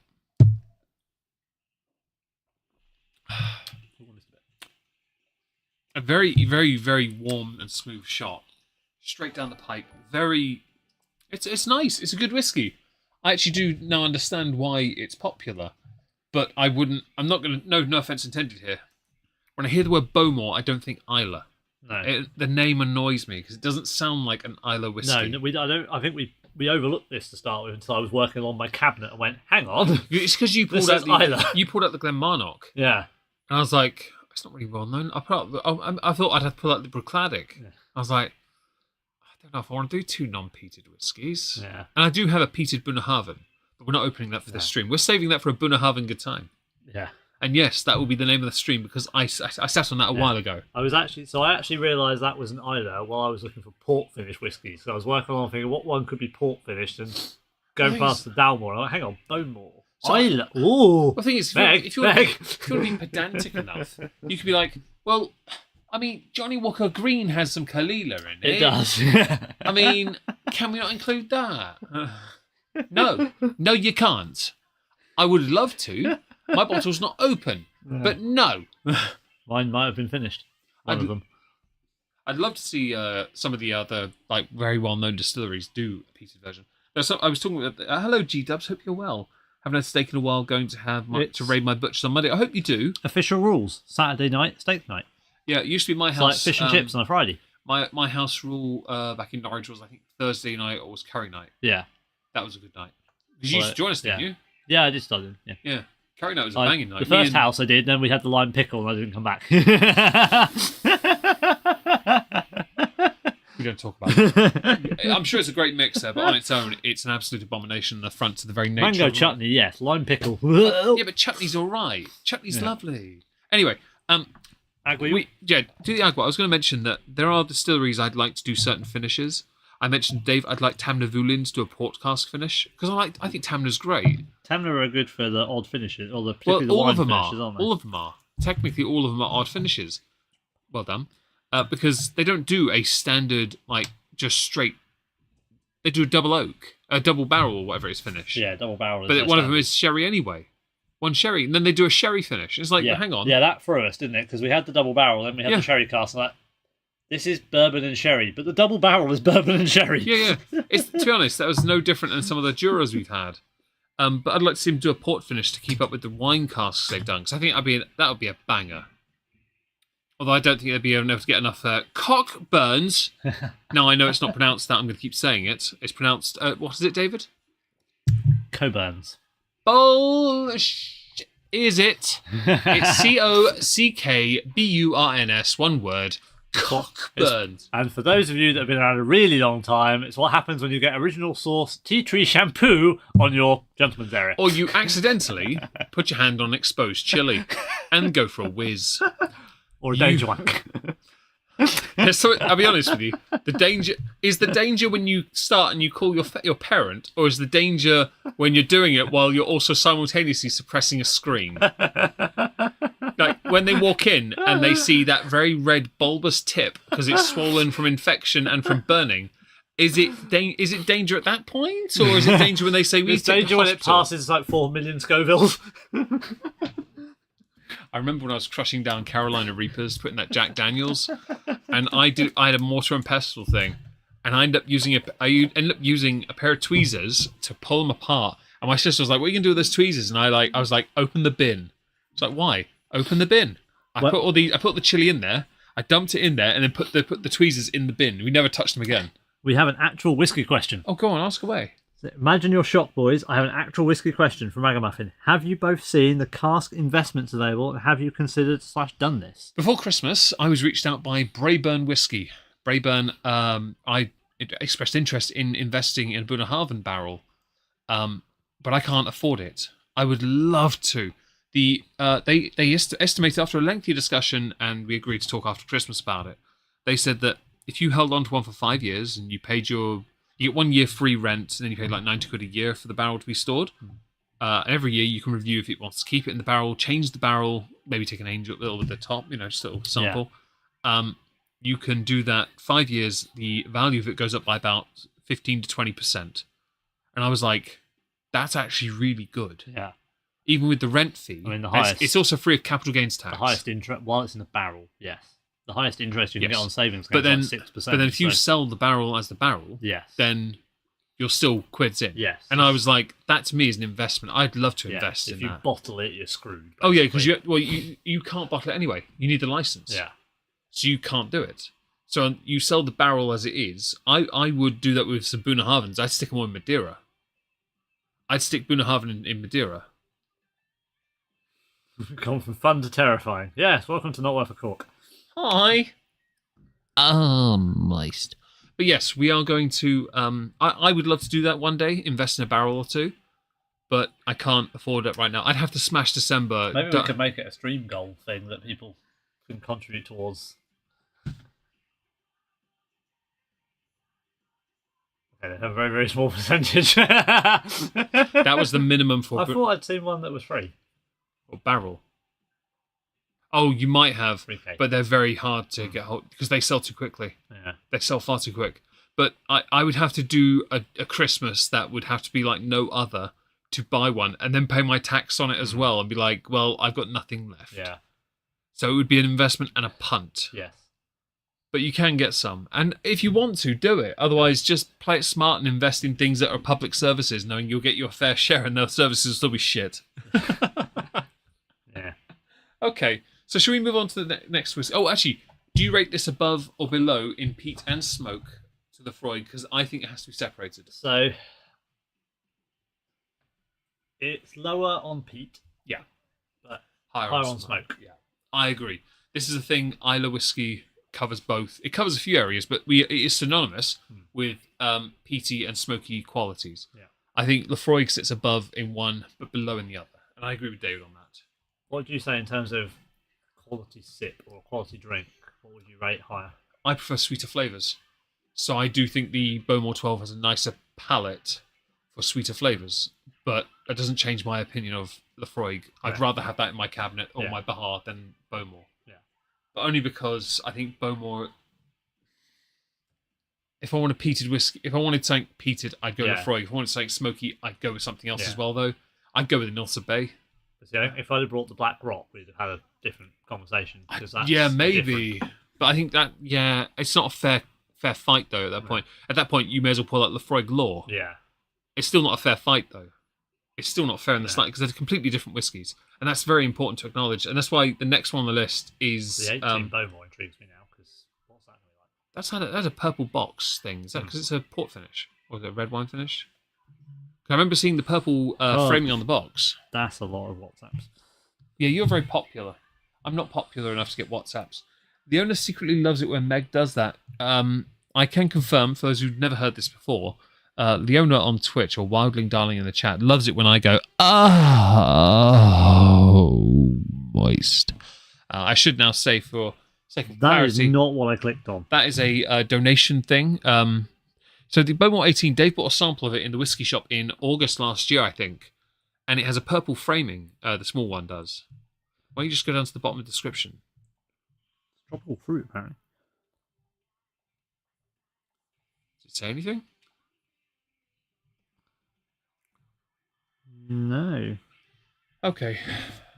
No, it's not got any particular cask info. Not a master of malt, anyway. Okay, fair enough. You could just say, what finish is Beaumont 18? That might be a better Google search. Hand-selected oak casks. Okay. One of the rarest, apparently. No, that's all it says. Fair enough. Hand-selected oak cask. Fair enough. Okay, well, shall we move on to the next one, Dave? Because I'm parched. But it does sound very tasty. Cool, I'm parched. Okay. Next on the list is Dave's Kalila 12. Now, you bought this, didn't you buy it in the whiskey shop? Yes. Yeah, this one you bought, we tried, and we're instantly like, yes. Thing is, we both like Islay whiskies, but we don't actually drink it that often.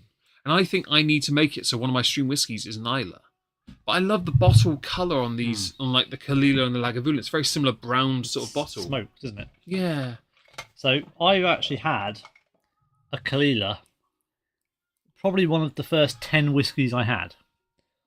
It was a starting sample kit. It was a 1997 Moscatel finish. Moscatel, I've heard that, but I've never had it. And it was lovely. Is Moscatel a wine? I can't find it anywhere to buy a bottle. But that was the first. That was probably one of the first whiskies I had because that was in the first ever sample box I got. Don't enable her ragamuffin. Don't do girly VCs. And blue screening Leona is obviously a thing. Anyway, yeah. Okay, so Kalila 12. We've this one of all of them here tonight. This one is about half empty. This one is quite well drunk, and it's actually I've had that less time than the Beaumont. Meg's making a face. That means he's read something on the bottle. Wow. You didn't know that. I just saw that. My eyes immediately went to that. So one of our whiskies this evening is my Islay entry. Well, I've got 3 here, but this one's a peated one. We'll leave it to the end. But we didn't think this would... Okay. We didn't think that this would be comparable to the one that I have that's 4 years younger from a smaller distillery, a newer one by comparison.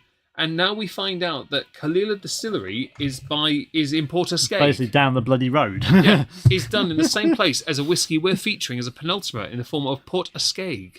Which we both own, because we both did the same thing. We both did a sample of it, and we both immediately went, and bought the bottle gift set, and I broke his gift set box, so he got mine.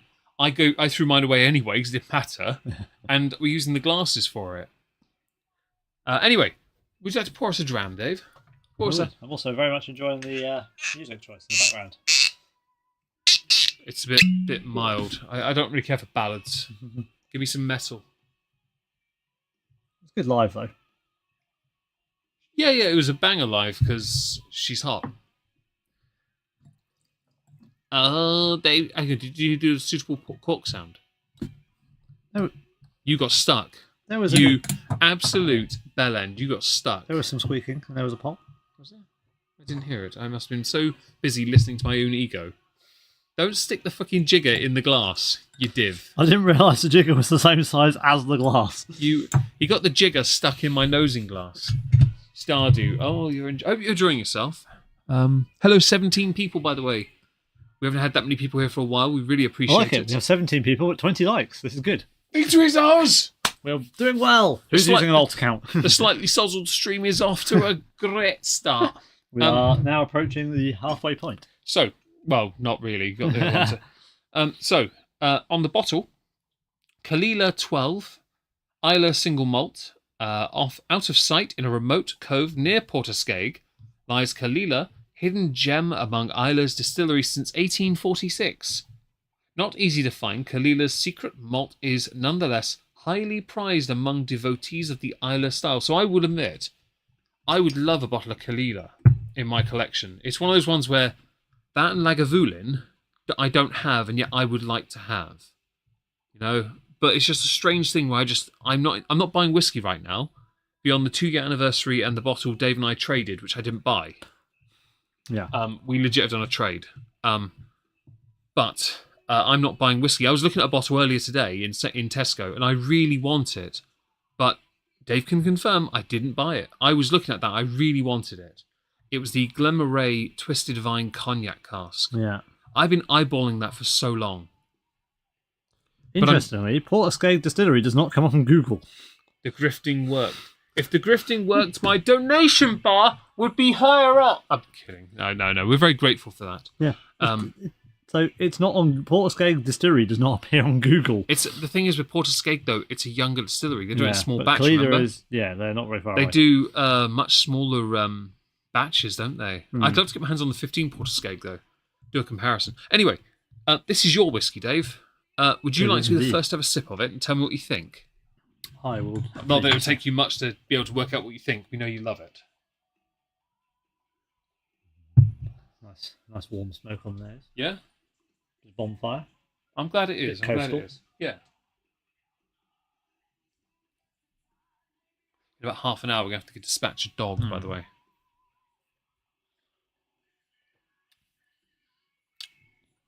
David it's more along the lines of the Lafroig. Yeah. Than the Bowmore. Okay. It's certainly got that more salty, kind of the seaweed sort of coastalness to it, but then it is on the edge of the coast. It's okay. Actually, right, the Portiskeag is on the coast just opposite the Isle of Jura. Yes, it is. Oh, and thank you, MJ, again for the donation. That's your 10th super on our live streams. Thank you so much. Genuinely, we really appreciate it. Right, so I'm going to have a sip now as well while Dave texts my sister. And I'll tell you what I think before I put up the tasting notes. They were just doing dog notifications. Lovely. Megan's going in. So it's a lot sweeter on the front. Oh, there's a smoke there at Keggs. That's only because it went down the wrong tube. It's absolutely delicious. It says here on the nose, fresh, herbal rubbed peppermint. Peppermint I get on the tongue. Stemmy, damp grass, smoky, oily cigar, smoked ham, hickory, lemon peels. The palate, good body, oily, tart, elegant smoke, hints of boiled sweets. There's not as much peat on this. Yeah. But it's a tart of a good body. I do like a good tarty body. Tarry body, sorry. Once you go black, you never go back on. No, this is absolutely delicious. Hello, Stella H. Hope you're well. Good evening. And I hope we teach you something. And go follow us on Instagram, guys. We post stuff there sometimes. Yeah, we'd like to post there a lot more than we do. We probably will sort out some pictures tomorrow because we have some time. Eventually, we'll make some time to take some pictures of bits in the garden. Maybe you never know. If it rains, just get one bottle and be like, "It's raining." To be fair, we haven't got a wet bottle yet. Even your one in the shower wasn't wet. Yeah, but Monkey Shoulder still commented, so I don't care. No, Monkey Shoulder did comment. That was They good. not only gave me a comment, they gave me the best comment. I had to put it in the shower or something, take it with me for a new loofah, and they're like, our face when we go to the shower. Our face when we realise we're not going to the cupboard, but we're going to the shower. Yeah, the eyes really far apart with the lip emoji, and I'm like, that's the response. That's the response. That's what I'm talking about. On my Omega on Instagram, I pinned the empty bottle of Tullamore. Yeah. Because Tullamore commented, didn't they? They replied to me. Yeah. It's one of my least liked pictures on Instagram, and I pinned it because I'm like, I'm keeping that. That's a good picture. They've changed their label. The Tullamore standard label is different now. We got liked by Conor McGregor as well, didn't we? For the I did. Yeah, we did. Yeah, that was. We are famous. We are liked by celebrity. It's when it happened. I went and checked his account straight away, and I ran into the house and I showed you, and we were like, Well then. Shit. 12 seconds, David. Oh, hello. Thank you, Ragamuffin. Thank you, Ragamuffin, for confirming that I am an absolute slag. Thank you very much for the donation. Of course, I consider it a great honour to be considered a tarty body schlag lover when you can take 5 guys at once. Or you want to take 5 guys at once, which I fully understand. I mean, depends where you put it in, I guess. But fitting it all in the mouth is a bit of a challenge. Dave's done 12 seconds or 13.61. Oh, is it effervescing? Jinx, you owe me a drink. There you go. Thank you, good sir. Thank you. Cheers. So, for reference, I just literally gave Meg his own drink. I appreciate that. It's very sweet. Oh, it's like. So, I'm trying. You know, when you have toothpaste, as an example, the mintiness stays there and like tingles for a little bit. Some does, yeah. It's like that. It's still going on the tongue. I'm glad.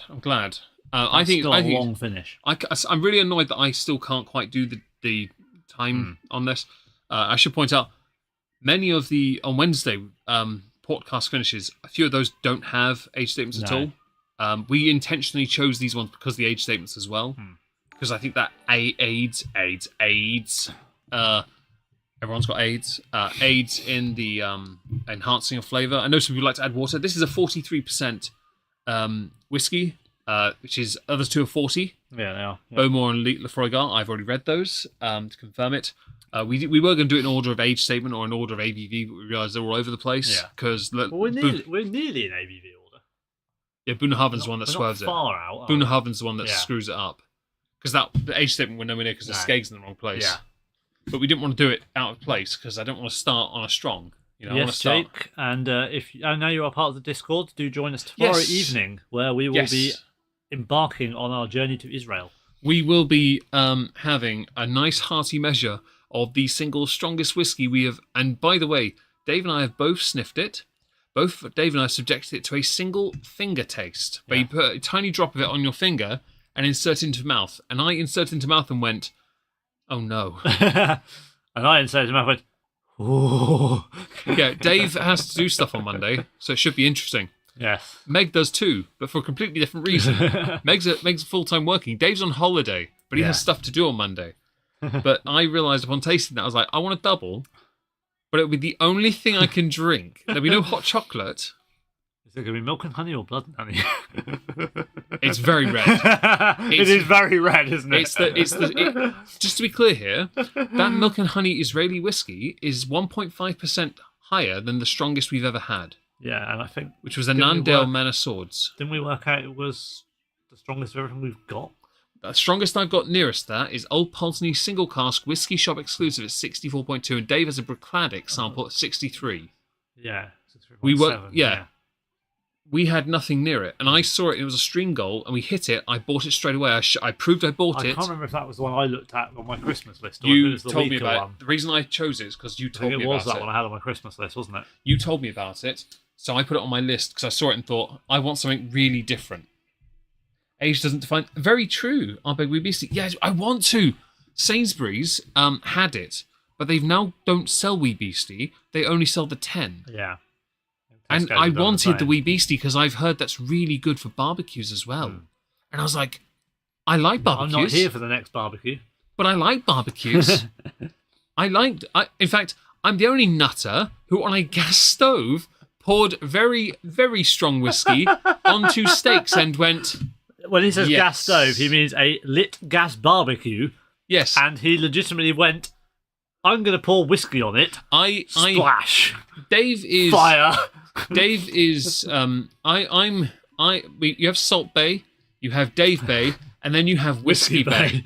I'm Whiskey Bay. And I will legitimately... I held it like Salt Bay did it. I poured it over the flames, and I just went, yes. There is a photo... video. His sister took a video from her cabin across of the barbecue. There is Meg standing there going, yes, with his arms in the air and just fire. Yeah. And there's me like Everyone else has run away and I am stood in the middle just like, I don't give a shit. His beard about 4 inches from catching fire. Oh my God, I was so worried my beard was on fire. I was so scared.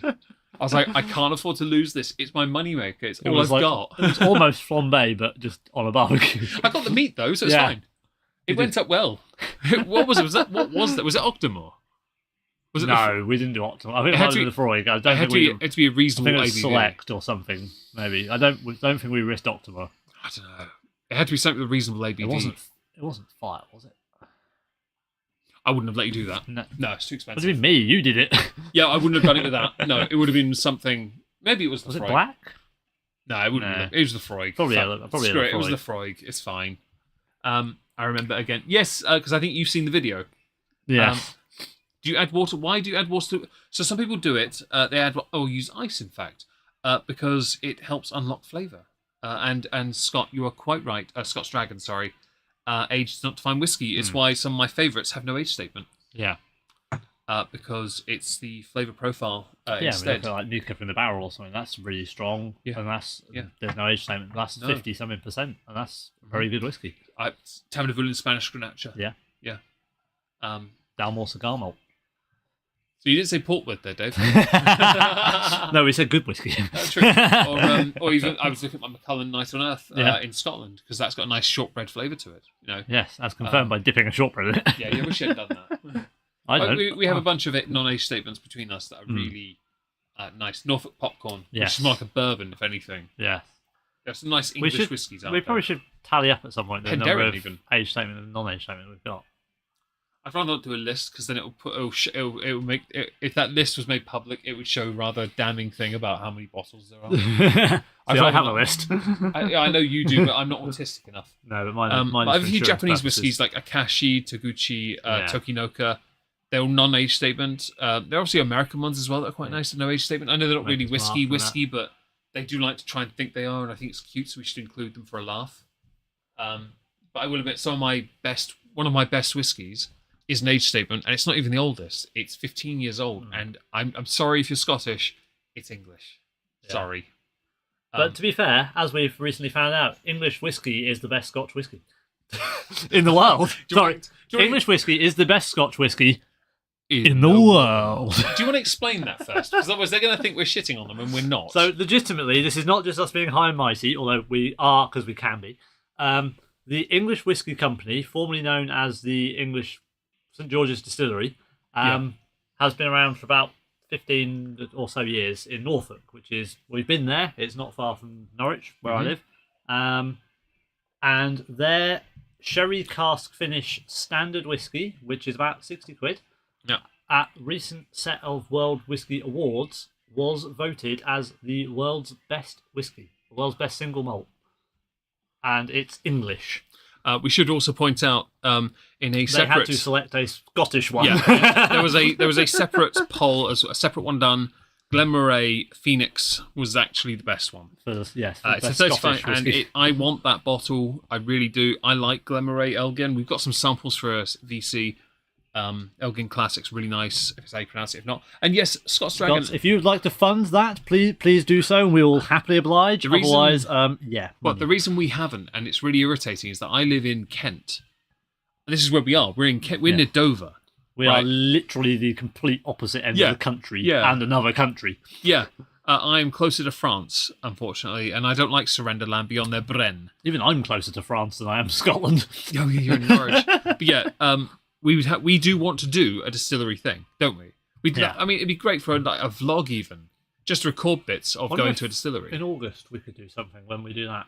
Okay, English one. I wonder if they'd let us do anything, or if we could ask for, say we do this and see if they do anything. Well, no, we could just record some bits, can't we? Yeah, we could do a tour. We can work that out. Yeah. But I'm only there for 2 days. Yeah. So how are you going to do it? I don't know. Unless I leave late on Sunday. Yeah. We have to work it. We'll work it out. We'll talk about it another time. Anyway, I'd love to do a distillery tour. It'd be an absolute laugh. And also, us being English means we get educated and bullied, and that's even better. Yeah. And one of my, I should now say, my favourite Scottish whiskey it would have to be solely because of how unique it is. It'd be the Fire. Yeah. For those who don't know, Highland Park Fire 15-year-old. I bought it as a punt 2 years ago. Because it was on my Amazon wishlist for years. And I just went, bosh. And then one day I went into the kitchen. I think we're having you, me, friend of the family, and brother-in-law, former brother-in-law. Yeah. We were having a steak night or something, and I was like, pulled it out, and I was like, "Here you are, boys. That's what we're drinking tonight." Dave has his glass and comes back for seconds, thirds, fourths, and fifths, and it's like, we all looked at it. It was like, what is this? And then Dave went on and bought something else that is its brother or a sister technically. Yes, but that's another subject. Dave had a fun experience with that. Shall we? Yes, that was a palaver. We can talk about it when we do the port finish actually, because the Highland Park Fire Edition 15-year-old is a port cask finish. Yeah, spoiler. It's a port cask finish, and we were like, well, you fucking what, mate? You fucking what? It was we found that out and we were like, so the Angel's Envy's out. Yeah. Oh, what a shame. It's like, what can we bump to get this in? I mean, I didn't want to bump the Angel's Envy, though, to be honest. You didn't, to be fair. I wanted them American because I wanted that American and Scottish and other... We are going to do an American stream at some point in the future, so the Angel's Envy will feature. Well, we're going to do a bourbon stream because that's a definite plan. Because then we are going to have to drink something neither of us have had since 2012. Yeah. We have no choice because you have a 5CL or 3CL. It has to go. It's a 5CL, so there's enough for a single each, which is worrying. Oh, the pain! Yeah. I feel like we're going to have to do that last because otherwise we're not going to drink anything else. No. If we send it quick, like I do a shot, just send it, get it out of the way. Don't even do tasting it. Just like we started with a pre-drink. What was it? We have this. Gone. Right, onto the real. What you do is get on the right, go to the opposite glasses, and you write Johnny Walker Black on it. And then you put it in front of me, and I just go, "Oh, sweet." Down the hatch. That tasted it off. I just put it down and go, "That's a lad." Shenanigans. I call shenanigans. You weren't impressive. We are talking, of course, about Jack Daniels. So Bry is referring to an Ardbeg. I've heard. I know that name. I've never had it. So the reason we didn't feature. I know it, yes. Right. So we didn't feature Kilchoman, Bruichladdich, or Ardbeg. Mispronounced. I do apologise because we've never had them. No. I have Classic Laddie and I have Octomur. Yeah. I don't have a sample of Kilchoman. Yeah, I don't have it. Yeah, but we decided against it because we wanted to go with the mainstays. We were like, that came out of my Regions of Scotland box, which could be its own thing at some point. But we didn't go with that. We don't have any Ardbeg either. And I had considered buying a bottle, but it's that thing of justifying buying a bottle right now. Yeah. I said I wouldn't buy anything until August. I'm trying so hard. No, I bought something for him because he. Yes, I sent a photo to him of some whiskey in Tesco. It was reduced to clear, and he legitimately went, "I'll have a bottle of tequila cask finish." So I bought him it, and he said, "I didn't really want it." I was like, "Oh." Yeah, the thing is, I replied to you like an hour and a half after you sent it. I was streaming. Yeah. Of course I was joking. But to be fair, I don't mind because I traded it with Dave, Chivas Regal 13-year-old tequila finish for my Balvenie because Dave he needed a refill. And I'm like, well, I'm not drinking it. I've had a couple glasses out of it. There you go. It's fair. It's a fair trade. Yeah. I don't mind. You know, I don't care. I just had a couple of glasses taken out because I wanted another bottle. So send it. Oh, did someone? No, someone didn't call Heron. Okay. Hour and a half. We got 3 left. Boom. Oh, that's a lot sweeter. A lot sweeter. But stronger as well. Maybe for you, I don't think it. Maybe I shot it differently because I put it right down the middle. You are a bit better at shooting than me because I tend not to. I only do shots in this scenario. I don't. Yeah, shots are kind of a thing. You drink some drinks standard a shot like John Walker if Black, I don't, but I still will sip it a bit. It's a thing where I don't like certain things, so I will shoot it. And it's a muscle memory. I once with a glass of Johnny Walker Black. I was at Dave's flat. He poured me a glass. I shot it. He poured his, turned back. Mine was empty and still where it was. And he's like, double looked at it and he was like, "Did I pour you one?" And I went, "No." He legitimately shot it so quickly. I hadn't even finished pouring my own glass, and his glass was back down empty. And I was like, so he poured me another. And to be fair, I'm sure I did. Okay, it completely done him in. The best thing about that was, if anything, obviously first of all, absolutely confounded you, but it also emptied your decanter you wanted to empty anyway. Yes. So to be honest, I did you a favour. Delicious, that is. That Kalila. Okay, so now we got to say the question of where does Kalila sit next to Bowmore and Lefroy? Because it's not peated, really, is it? It's more a smoky whiskey. Is it better? Lefroy is still winning on peat. Yeah. Is it Kalila better than Bowmore on smoke though? Because now I think just. I think the smoke is more intense on the Bowmore, but the sweetness on the Kalila with the smoke works better. Yeah. It's sort of more balanced. It does say here long, peppery, spicy, warmth smoke. I agree with that because I can still feel Yeah. it. It had that tingle, didn't it? Yeah. Hi, Becca Lou. Hope you're well today. Good evening. And anyone else that's joined that I haven't said hello to, hello, Michael, if I haven't said hello to you as well. Hope everyone's having a marvellous day. Don't forget to smash the like. All 21 of you. Jesus Christ. We're actually moving on to... we have 21 likes. We're moving on to my favourite Islay next. And I'm going to be outright and say this. Back to Meg's collection. This might be a bit of a betrayal of Islay, but this is my favourite one because I've got good memories of this one now. But it's not a peated whiskey, which is a bit, or smoked for that matter. Yeah. It's completely unpeated, non-smoked Islay, which is so, it sounds so wrong, but it's not. I think that we've both got a story regarding, well, both of our dads could be involved with this whiskey. Yes, we can talk about that as well. So the whiskey next is Bunnahabhain 12. Now, it is arguably the best, it's considered one of the best 12-year-old whiskies. My bottle is the same bottle I've always had. Dave bought it for me for my birthday when I was 34 or 35. And I refilled it last year, actually, because it was nearly empty. So it's a refilled bottle, but I kept the bottle and the tube because it's my birthday whiskey, you know? Or I might have bought the tube, actually. I might have bought the tube on eBay. I don't know. No, I think I kept it. I'm sure it comes with the tube. No. What I mean is, I went through a phase of getting rid of them, didn't I? You did. No, and I did it. It was shorter. You kept it because it still fit. Yeah, I did got get. rid of boxes I did mostly, rebuy a few. I bought some replacements. Like I bought the Glenmorangie 10 box off eBay because I got rid of mine. But yeah, this is my favourite one. It's a sherry cask finish. It's intense as feck. It's owned by an Indian company that have set as a standard that all their whiskies are 46.3 ABV, 40% alcohol, not ABV. It's alcohol by volume. Yeah, it's 92.6 on proof for those who are that type. So, Stella, what is the best whiskey to try for a beginner? I'm a tequila girl. Chivas Regal 13 tequila cask. We can't say that. We haven't tried it yet. Shut up. Tequila cask. Okay. No. If you like things that are quite sweet or dry finishing, you want something with that sweetness to it. A sherry cask finish, most likely. No, I'd tell them to go straight for Tam de Vul and go for the wines. Or the wines, yes. German Pinot Noir. Yes, Tam de Vul in German Pinot Noir or Spanish Grenache. Yeah. Sorry, Grenache. Grenache. Crunchy. We're just being dickheads. No, that or the French Cabernet Sauvignon.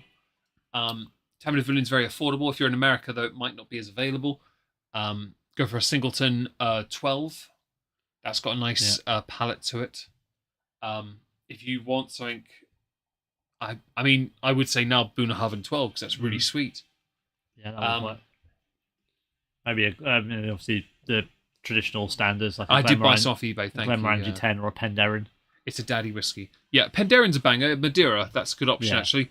Or if you can afford it, port. the portwood. Yeah, the portwood. So we the story behind this is Dave bought this for me for my birthday. I bought this for Dave's dad for his birthday this year, and for Christmas 2 years ago, because my dad doesn't like Islay whiskies. And if you're listening, Dad, I love you, but you know I'm right. You're wrong. Sorry, Nigel. What? You're wrong. I'm right. He doesn't like Islay because he doesn't like peated or smoky whiskies. So I said to Dave, I've got an idea, Dave. He's like, what's your idea? Buy him a Bunnahabhain Storada. Why? Because he doesn't like Islays and I want to prove a point. Yeah, Meg likes to be right and prove points and not be wrong. And then last year for Christmas, I said, Dave, I've got an idea. What's that? Get him a Bruichladdich Classic Laddie. Why? It's not peated. So the theme now is we get his dad, or I get his dad, a non-Islay peated whiskey. The problem is, the only one peated Islay but you're not going to like this. The next one on the list is about £150. It's Kilchoman Sherry Cask 50. You can't afford that. No. So no. That might be your dad's Christmas present for several years. This is where you say to my dad, you're not going to live long enough for this? No. I gave it to your son, okay? Yeah. Although, to be fair, you bought me the Dalwhinnie, so no. You bought some off eBay. Yeah, thank you for clarifying. I know I bought some. I know the Glenmorangie was one, but I don't remember the others. But yeah, there are many options available to you. And Bunnahabhain, the 12, it had already had a fair amount of damage prior to my sister's wedding in 2021. Yeah, it was, yeah. But on that night before the wedding, we finished 20 CL of Talisker 10, 3 rather nice test tube samples of Johnny Walker Song of Fire, Song of Ice, and White Walker, even though I've got a bottle of White Walker. Yeah. A couple glasses of Jameson's Stout. Stout or IPA? I can't remember which one. Stout. I didn't have the IPA Stout, then. yeah. Yeah. And I then... Hay Club Clubman. Oh, Hay Club Clubman, Mediterranean. No, it's the orange. Mediterranean orange. Yeah, we had half a bottle of that as well. Half a bottle of that. Yeah. And then I had, I don't know if Dave had any, but I had Bunnahabhain 12 after. I had a couple of glasses of that, and they were quite large. I think I did as well. And then, like 2 a.m, stumbled around the house to the cabin to get Dave to inflate his bed. I have no idea how. No. But he did that. Somehow we managed to inflate an airbed. But then I then shut the door quietly, go back round the way I came in, I walk back up the stairs, I go on my bed, and I send highly inappropriate messages to Leona. Yeah. And I decided after pumping up my airbed, setting my sleeping bag and everything, I was very worn out. And having a hot flash from the whiskey, so I had to go and sit outside for 5 minutes to cool down. It didn't get any better though, because 5 hours later we had to get up to get on. 3 hours later. Oh yeah. But then, no, it would have been 5 hours. We could have got up 5 hours later. That's how late your dad turned up. We'd waited. No offense to you, Dad, but you know we're right as well. But he was very late, and so we were kind of battered. We were literally sat on the curb outside your house. Hello, 6 a.m. fam. It wasn't even a hangover. I was still pissed. Hello, Hardly Dan. I hope you're having a one. Yeah, Bunnahabhain 12 is next. It's a short bottle, but it's an absolute banger. And I recommend anyone that wants an Islay whiskey but doesn't like peated whiskies. If you want an Islay, get the Bunnahabhain 12. You can get the Storada, but the Storada is what's made to meet up with supply and demand. That's the one they can make loads of. Yeah. This is the one that you want, though, the 12. Yeah. Because it's just... And we put this here at number 4 because it's not peated, which means we have a nice break in the peat and smoke to have something that's a very strong, compared to the others, sherry cask finish. And it's not the age part that really sells this. It's just called the Bunnahabhain 12. It's entirely the fact that it's a sherry cask finish and it's just really well made. Ragamuffin, we have no idea. Meg has the entire collection. And we've had like 2 of them. Well, no. Song of Fire, Song of Ice, and White Walker. 3 of them. We've had all 3. I only own White Walker, but it's open. I would love to get the collection of those to put with my other Game of Thrones, just so I have the complete set. Because you've got all the standard Game of Thrones set, not the Johnny Walkers. Standard. Yeah, but you've got you've got all of the non-Johnny Walker ones. Yes. Yeah. I do have one Johnny Walker one, but it's opened. And I would love to put that in the freezer and see winter's coming on the bottle. I want to try it. We've got a couple of whiskies that go in the freezer. Yeah. You got one, haven't you? Snowcrafts, yeah. So I think we should do that one evening. Freezer whiskey session. Yeah. That'd be good for the summer, to be fair. When Just it's hot outside. We'll call it Mr. Freeze. Yeah. Yeah. Hot outside, freezer whiskey. Just we'll practice our Arnold Schwarzenegger impressions and get to the shop and we'll get better at it and it'll sound great. Maybe we'll sound more German and Yempi will be like, I am not happy with this. It's cultural appropriation. Schnell. Scheiße. Right, anyway, this is maybe my whiskey, but Dave, you're the barman wearing the barman hat. I am indeed. Get to it. And where's your uniform? Oh. Moist. I think it might actually be in the bag. Not 34th, 35th. It says on the bottle. In gold. Ronsil. That's exactly what it says on the tin. Yeah, 35th, but this is a refill, because I don't put it all the way in, no. dickhead. I'll save that for later. Thank you. I was very happy to refill this one because when I have a birthday whiskey, I keep the bottle if I can now. I will now. I didn't before. I made mistakes, but I keep it. He was young. He was foolish. We made mistakes, but the ones that I finished, I got rid of, like the double black original one I had. There's a couple that have been destroyed. There was one that wasn't a whiskey, the PB&J thing I bought. That was terrible. It just tasted like peanut butter or peanuts. Oh, she's had a conniption again. Meg's saying he got so drunk that he woke up drunk the next day. I slept for about 3 hours because my dad said we had to be up at 5:30, and so at like 2:30 I went to sleep. Woke up at 5:30. I was still having hot flushes and I was battered. And I came downstairs when my dad did arrive with all the bottles in my arms and put them in the recycling. And he's watching me put this.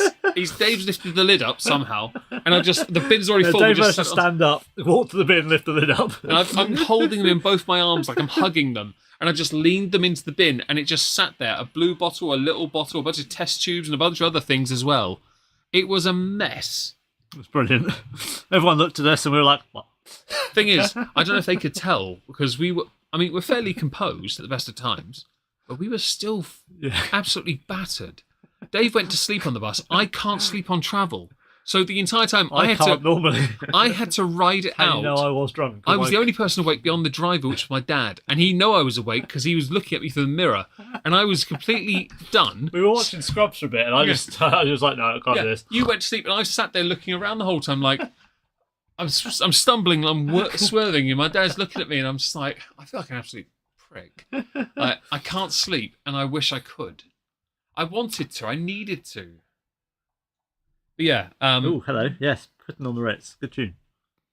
I don't have that. Hugh Laurie. Definitely good rendition. Oh, Hugh Laurie's music's good. Anyway, this is my whiskey, so I'll go first. There you go. Take the cap off so you can get a clink. Very sweet. Very sweet. Very strong as well, though. There's a lot of like fruit sort of quality about this. Oh, I love it. Don't forget, of course, with due expediency. It's interesting. We were putting on the Regency. We were talking about cask finishes, and 2 years ago, you guys niced me with some sherry cask finishes, didn't you? Because I mentioned I like sherry cask finishes. You developed a thing for port cask finishes, which I think is a fair one. But we're looking forward to Wednesday now. It's going down more. My dad's going to love that though. I bet he's loving it. Right, anyway. We got lemonade. Slante. We might have to buy some lemonade. That rain is going to be annoying tonight. Oh, that's so good. It's so good. It's such a nice whiskey as well. So it says here on the tasting notes, the nose, fresh, sweet, seaweed, malt. Tasting, soft, supple, sherry, nutty, a little sweetness, malty, juicy sultana, slightly... CO. Hang on. I need to move soft and subtle, not unlike myself. Stand in front of your ego. Slightly coastal. There you go. No, it's an absolutely delightful single malt. Islay single malt. Buna Habien. By the way, Dave got this for me for my 35th because in a corner shop near me, they had a bottle of Buna Haven. He's been going on about this for years. But I couldn't afford it because I had no money. Literally years. New owners took over and they put a bottle on the top shelf above the beer fridge.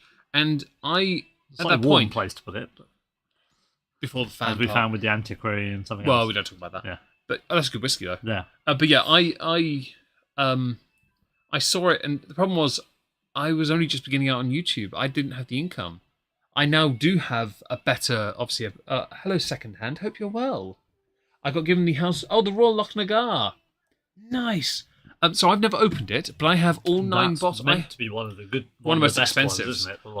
I have all 9 of those bottles, all different 9 bottles. I have all of them. I had 8 of them, but for Christmas, Dave niced me this last year and got me that. He did nice me the year before with a rum. I just never opened it because I didn't want to be involved in that Christmas.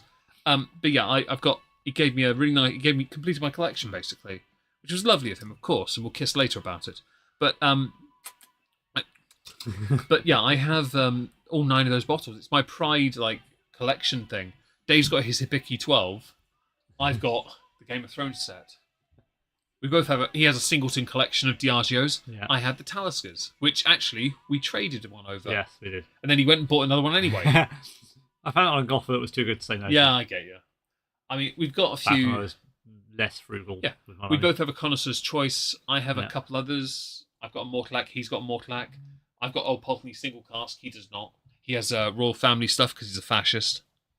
Yeah, I've got 2 of the royal family bottles. I can't do the 12-second rule on this one because of my mouth. I want to, but I can't. Can you please do it? Yeah. Sorry, I had a buzz. I was just checking. The finish, by the way, is sherried, mochaccino, herbal, balanced, salty tang. You should definitely all want a Dave in your lives. If you don't want a Dave in your lives, you're a failure. Also, everyone, please, if you do use Instagram, please follow our Not Worth Cork Instagram. We really appreciate it. We do put a bit of time into the pictures we take, and we are trying to make them better. Not all be at my bar or in Dave's lounge. We'll try and do something creative tomorrow. Hell, we might take one to Godzilla tomorrow if we're lucky. Smuggle it in, and as Godzilla fire some atomic breath, just hold the bottle up and be like... We could involve it in the Nerf war, maybe. Someone's going to kick us out of the movie if we do that with a bottle of whiskey, so we can't do that, but... Yeah, we didn't shoot Nerf darts at it when we come back and... At Godzilla? No, the whiskey. I'd rather shoot a Nerf dart at Godzilla. Well, yeah, I'm not sure to do anything to Godzilla. What are you talking about? We could put it on top of a slide or something. We could put it on the slide and... Kids will be in... Power bank. Kids will be in the way. They'll be by the way. We'll see what we can do. We'll work it out. If it's raining, no, but if we can work something out, we'll do it. it's supposed to be alright tomorrow. The Slipknot post was good. Carry on, go on, get on with it. I was talking because I thought you'd be doing your thing. Dave's doing 12 seconds with Bunnahabhain. He's 12 years old. 1 second for every year of maturation. He is now allowing the fluid and the juice and the goodness and the goo and the salt and the brine and the sherry and the meaty man jam to just flow over his tongue like Five Guys swallow, like a good girl. A good girl. What the fuck was that? That's showing you that I swallowed. Oh, I thought you were like, I don't like it. Ooh, it's my next. Oh, please do, Hardly Dan. Kefki, hi. Yes, there's a new Godzilla vs. Kong New Empire movie, and Dave and I are going to go see it tomorrow. Dave's not seen, though, Godzilla vs. Kong 1. He's not seen much of the Monsterverse, whereas I have all of it on Blu-ray Steelbook, 4K Ultra set. We could actually watch those during the week, by the way, because I've got the whole Monsterverse set. We still need to watch the prequel for Kingsman as well, because we didn't get to that last time I was here. Well, we can do it on Monday or Tuesday, can't we? Yeah. We'll work it out. That's good. It's sharper on the tongue. Oh, yeah. How was the steak, Leona? Do tell us. Mike, let's see. Do show us as well, pics. Good steak should be raw and wriggling. Michael will agree to disagree. I will admit, so Dave can attest this, I've learnt to like medium. Penguin says, my work wife says Dave needs bubbles around him. However, I like medium now, but because of my stomach and not liking milder food, as it were, medium rare, it couldn't digest it properly. It caused me pain. I learned to build the tolerance, I guess. I had to have it well done, which is blasphemy, I know, but younger me didn't care because I grew up poor and we always had it well done. Yeah, it's just how we were raised, you know? You didn't get to have steak as a kid either. Monster. It's a good series. I'm just annoyed that obviously I've done my Monsterverse series is kind of redundant in its bookcase sort of set because I've got another film coming out. So I've got 4 in a very special case, and a 5th one's come out. It's like they planned another one as well, you bastards. So didn't you tell that with Matrix as well? I've got the 4 sets. It's fine. If they do a 5th, I'm not going to watch it. The 4th one was tragic. You went for steak like an hour ago. How has he not made it yet? Bitch! How well done is this steak going to be? Anyway, let's carry on with the Bunnahabhain. What do you think of this whiskey? Well, I mean, I will admit that I briefly forgot it wasn't peated, and I was like, eh? I do have peated, and I do have... Thing is, they do 2. One's called Tochachaga. That's called the Smoky... Tochachaga. It's the Smoky 2. And Moigna, which is peat. Yeah. I don't think that's what it means, actually. I'm not going to... It means like soil or something, doesn't it, basically? So yeah, essentially it's peat. It means necrophilia, yeah. Anyway... No, I like it. Yeah, once I remembered it wasn't a peated whiskey, I was like, actually, yeah, this is... I mean, it is sharp on the tongue, but it's got a nice balance of flavour. It's not as sweet as the previous ones, but it's got a nice finish. It's smooth. It's not too much... Even though it's stronger, it's not. Doesn't feel overpowering. I can agree with that, actually, yeah. It's not too overwhelming. No, it's well balanced. But the thing is, I'm very intrigued why the company that owns them, the Indian company that owns them, set the ABV explicitly at 46.3. By the way, Scots Dragon, you mentioned the earlier when we were talking about Islay whiskey, you mentioned the festival ones. What's that? Fez Isle? Yeah. I would love to get my hands on one of those. I would love it. I'm not even joking. If I could get my hands on one, of course, I would love to go to that festival. I'd love to be a tourist for a minute and get bullied for it. But again, it's because I'm self-employed. I actually can't leave. And because I work full-time, I also can't. Well, he gets more holiday than I do, but he's always here. So yeah, when he's not at work. Or he's at his 2nd, 3rd, 4th and 5th families. Yeah, so you have to go to the other family sometimes. Because he's a slut. Mostly I'm here. Yes, that's true. You're family number 2 after my parents. I was about to say, hang on a second. You're family number 2, but only after my parents. Oh, that my nieces would have beaten you up for that one if you hadn't prefaced it. Your family one, very much. Although that said, you are the family I spend Christmas with. So. True. Well, for the last 2 years, yes. If anyone has any questions about Bunnahabhain, do ask away. The island's population goes up about 20%. Oh, is it really? Yeah. Oh, that's awesome. I've heard that, yeah. That's awesome, isn't it, though? Can you imagine all the people there that we're going to look at and go, I'm an introvert, get away from me. Dave will be talking away, and he's going to turn around and blink, and I will have vanished before he could even realise it. Not because I'm introverted, just because I disappear. Yeah, he does. We were going around Tesco today, and we were like, We need to go down to the back of the store, and Meg was like, okay, and then went off a different aisle. Did you notice I did that? Though? Yeah. Oh, that's fine then. Yeah, because Johnny's like, where's he gone? I was like, don't worry, he'll meet us down the end. Yeah, see, she has no awareness, though. No. She has none. No, that I take advantage of people who don't pay attention. Both of them. If people don't pay attention, if you don't pay attention, I will vanish. Dog, please. We have been summoned. Please do give us a brief interval while Meg removes a dog from the cabin. In the rain? In the rain, yeah. Carry on talking. I'll message back saying, no, it's raining, she's staying here. Carry on talking. Sorry, I'm just messaging back that the princess is... in the rain. Dave bought babies earlier. Yes, I bought the new... I did post it on the server at one point. The new mint chocolate Baileys. Because I am a sucker for a mint choc chip ice cream. And Meg is now going out in the rain. It is absolutely pissing it down. Meg is now running a dog back to the house because Plumpy, the princess, cannot obviously walk herself in the rain. So yes, we have departed the dog. And Meg has returned. That is the fastest I've ever seen anyone travel. That's like 80 metres of garden. No, I just turned around and put up on the other side of the gate. All right. You've made the Plumpy princess walk in the rain. She wouldn't walk in the rain. I had to move her off the step. It's quite wet out there. It's very moist. If you donate through my coffee directly to help with the vet bills, I'll say it even better. Dave will harmonise with a cappella. Meg's the assigned extrovert. Dave isn't. Yes, well, yes, I'm his emotional support extrovert. To be honest, though, it's not a joke. If in a social situation, I'm not actually bad. I'm really not. But in some situations, I will just disappear. Not because I'm introverted. It just happens. My niece tries to copy me half the time. It's hilarious. Atop it.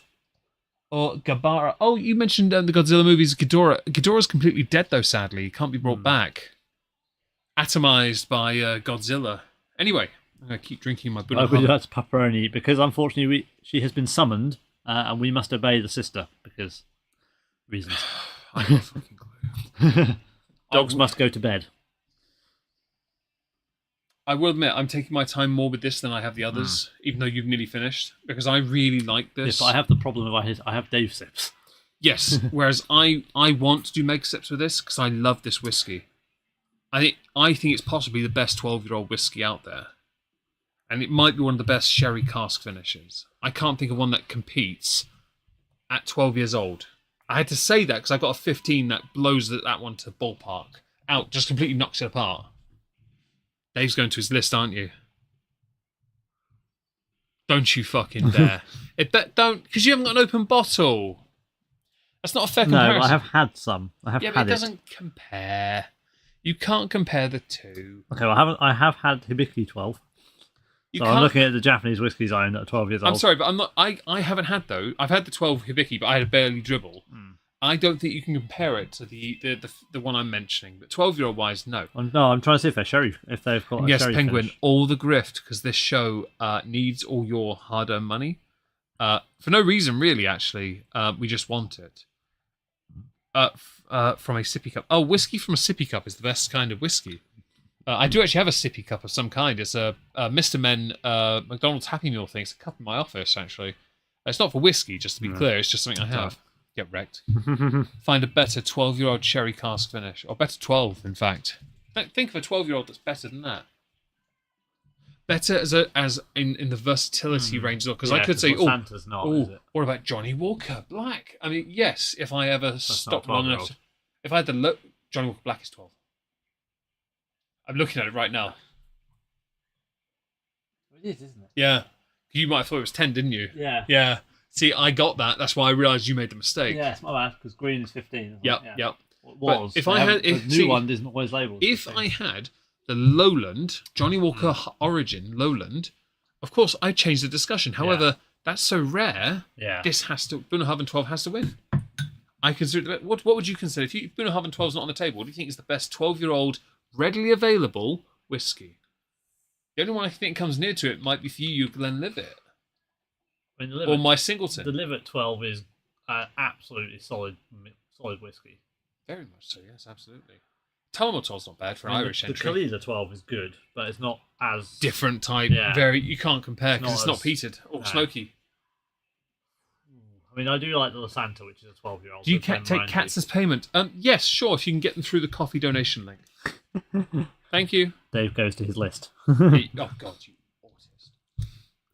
Nope, that's the loan list. Whiskey list. Okay. What else do we have? What is Delicious. on the 12s? I do have a Bunnahabhain 12 that might blow this one out of the ballpark.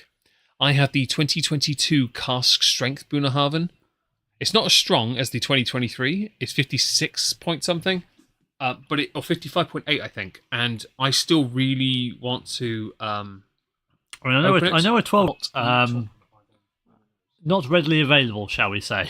What is it? The Rosal. So yes. I'm trying to find a sherry cask. Dalmore 12.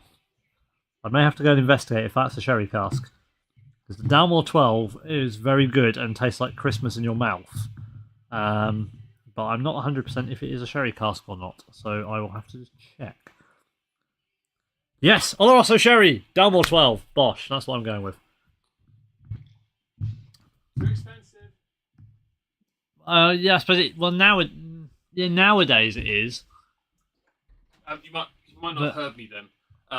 He shouted too expensive from the other room. Dalmore 12 is typically around the £50-60 mark. Bunnahabhain 12 is not. It comes close, but Dalmore 12, he can't compare it though, because he's not had as much of that as he has the Bunnahabhain. It's not a fair comparison. True. But he is right to point out that Dalmore comes close in that ballpark, I think. That would be probably the one. And I know that age is no indicator of quality, and Dalmore is often considered overrated in some areas, but I do think the 12, the first thing I said when I tried it was it tasted like a Christmas cake. Bunnahabhain 12 tastes like sherry finish. It straight up tastes exactly like a nutty sherry, fruity sultana quality. Yeah, the Dalmore is Oloroso, so it's... I stood on something wet. A doormat. Yeah. Lovely. My socks are wet. Send it. You haven't got anything in yours. No, I haven't got much left, do that. YOLO Swag Fam. YOLO! Oh, Jenkins. So I will say, as far as a shot goes, that one's not the nicest shot compared to the others. Like, it's nice, but the strength of it betrays it a little bit. Yeah, the sharpness comes from it. But it's still nice, but it's not as easy as the others. I mean, mine was probably... Oh, don't worry about it. Mine was probably better because I had less. Kefki, I love those movies too. Practical effects are fantastic. You carry on talking about it. I take no issue with it unless someone has told me otherwise. Delicious. I really want to put whiskey in your youngest nephew's sippy cup now just to see the carnage. I don't need that hat. I don't need... The thing is, you don't live near this, so don't do this to me unless you're living nearby. All right? Because then I can send them to your house and they can beat you. Well, I'm working on that part. Oh, and to the 21 people watching, we really are very grateful for you being here. Thank you so much. We've got 27 likes. Honestly, we are eternally grateful because we had... The last couple of streams have been a bit slower. And so your engagement, your conversation, your queries, your jokes mean a lot to us because we want to grow this a bit. We are going to get a camera eventually for something, so Dave's hands will be visible at least. Mine will not be, but that's because nice spindly fingers like pour bottles of whiskey. Yeah, you don't need to see my tentacles. It's hard to get 8 tentacles into a camera shot and 2 thumbs. 8 tentacles, 2 thumbs. Yeah. Okay. Where would you rate the Bunnahabhain 12 then, Dave? Because I'd love to hear this one. Well, I'm going to say that it's not as peaty as the sure? any of the other ones. So Lefroy still has the most peaty quality. I'm also going to say it's lacking in smoke. So it's also the worst of the... Why is that? So, the worst? Technically, this is the worst of the whiskies we've tried so far because it's neither peaty nor smoky. Yeah, but this is the iridescent Isle of Islay. So now we have to ask the question, with the 4 we've had so far, what is the best Islay you've had today? Because, oddly enough, I'm still going to say Bunnahabhain 12. Because you think Islay, you think peat and smoke, but I think because I do like peat and smoke, I think I'm going to say the Kalila. I do too. But the Bunnahabhain is very close. Yeah.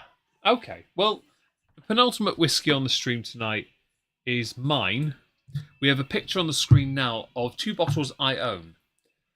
They are the Port Ascaig 8 and the Port Ascaig cask strength, single cask or something. I have to go get the bottle to confirm it. Yeah. Or Dave quickly tells you about the 8-year-old. So the 8-year-old is the one that I think we were doing it on a stream. We had a sample of. We had the wrong tasting notes. Yes, we did. Why was that, Dave? Because I think there's different versions. They updated the version. Yeah. The tasting notes didn't align, and we realised because they changed the labelling on the bottle, they'd also changed the formula a little. And I think it's a batch thing because... Oh, I can see the bottles on this, so I don't need to do a photo. Yeah, you don't. No. No box. This is 45.8%, so it's quite strong.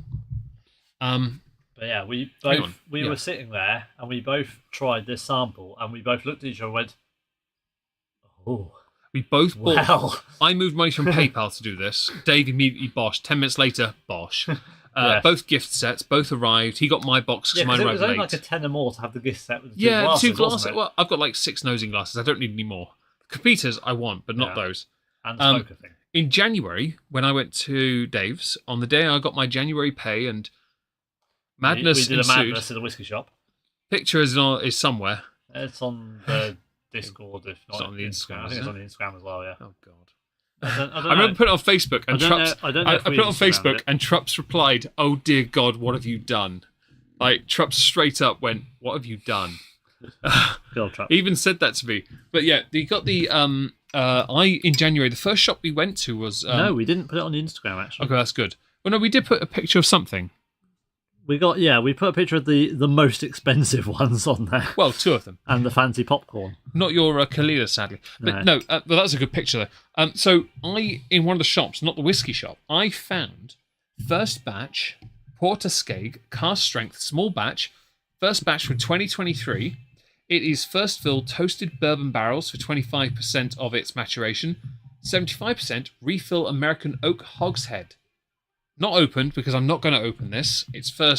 I'm keeping this. This is my coup de grace Islay whiskey. Like, this is the one I'm putting in the collection, like a distiller's edition. And Dave even, I mean, you saw me. I saw it straight away, grabbed it, and went. Did. He just went. I was like, what? You bought something. What happened? Didn't you buy something in there? Or were you considering it? I was looking at the Hirak. Oh yeah, because we were considering the Hirak one. Yeah, the Hirak. The Hirak. Yeah. The Banster. They're on batch 2 or 3 now. You want to see my black finger? I need to redo my finger. They're a bit scratched up. I need to repaint them. They're a bit battered right now. But yeah, Porterskeg. This is the old version. I won't deny. I wouldn't mind having the newer version as well. Based on the tasting notes, though, sounds better than the new version. Yeah, that's why we bought it though, because we thought. We have a yawn. Yeah, sorry. 1 if you're counting. Yeah, we thought it was better, and so yeah, we got that. Carry on talking. I'll put this back. Yeah. We were blown away by this when we were doing the stream because this completely took us off guard as something we'd never heard of. It was strong. It was everything we wanted from an Islay whiskey. Quality over quantity. Yeah. And that's small batch, so it makes sense. It is small batch, and it's so small that its distillery does not even appear on Google Maps. That's how small and remote this is. It's another nice smoked bottle as well. Yeah. It's the youngest whiskey we have had tonight. It's aged for 8 years. So it's going to be, in some ways, you'd think less refined, but it just isn't. That definitely isn't the case. I shall commence the opening. Oh. That was moist. Yeah, I can do better. Oh, get in there, Dave. Go on, give us. Oh, hiya. Thank you. That was beautiful. We are at the 2 hour 10 minute mark, by the way. We've done really well today. We've got 2 more whiskies to get through. This is, by the way... This looks like... this. So, the whiskies we've had so far have been relatively dark other than the Freud. This looks like water. Yeah, this is bad. This is bad. Oh, no. Well, shit. If I poured you a glass of this, you'd be like, no, I've had the water. I want the whiskey now. This is the one where you accidentally put water in it and you don't realise because you can't tell the difference. Yeah. Not that I've done that before. So, yes. So I thought on the picture I'd be cute. The glass is a Porterskeg glass, one of the 2 we got from I got from my gift set. The Porterskeg on the left is the old design. I wouldn't mind getting the new design just for the sake of it. But I do think I got a Porterskeg in the cabinet where it belongs. I think a Porterskeg behind the bar, good call. Yeah. I think there should always be one because I think, like the Kalila and the Lagavulin, I think this is definitely a top shelf quality Islay. And for my other life as a City Skylines nerd, a shout out to City Planner Plays for the traditional Where It Belongs. I like the embossing of the Islay, the Escape logo and the Islay malt at the bottom. It's also that brown bottle as well. It's the smoked one again, isn't it? They smoked the glass. Or made it look like it's smoked, Age is just a number. Age is very truly just... Yes, so again, earlier Scott's Dragon mentioned age is not an indicator of quality, and that's a point, because this is younger than every other whiskey tonight. And there's a point. 2 likes away from 30, I've just noticed. Let's see if we can get to 30 likes. Get to the alt accounts! Yes, those of you with multiple YouTube accounts, hit like. It's totally not cheating. Who said that? Anyway, this is my whiskey, so I'm going first. Yep. Well, this particular one, we both own. We do both own. This is one of... Actually, this is Whose bottle is this? This is the only whiskey we've had tonight we both own. Actually, you don't own a single Bunnahabhain, do you? No, you don't. No, I don't. You have a Lefroy Quarter. I have 10. You don't have a 10. No, I have 2 Bowmores and you don't have any. You have the only Kalilas. A couple of Kalilas and you don't. I don't have I don't have a Bunnahabhain. I have a Lagavulin, but it's only the 9-year-old. You don't have the 16. You've got the special edition one. Yeah, which for those who don't know, my main YouTube channel turns 9 in June. I have 2 9-year-old whiskies on my potential 9-year anniversary list. One is the Lagavulin Game of Thrones. Do you know what the other one is? There is one other 9-year-old. There was a special release, wasn't it? No? No, it's not special at all. No? No. The late check? I wish it was. For class 9-year-old Oloroso, it's called. Oh, yeah. Yeah. It's the only other one I could find. But I've kept tabs on my browser because I was like, I'll get to June, I'll do the stream. One of those 2 is getting boshed. Yeah. And it's fine.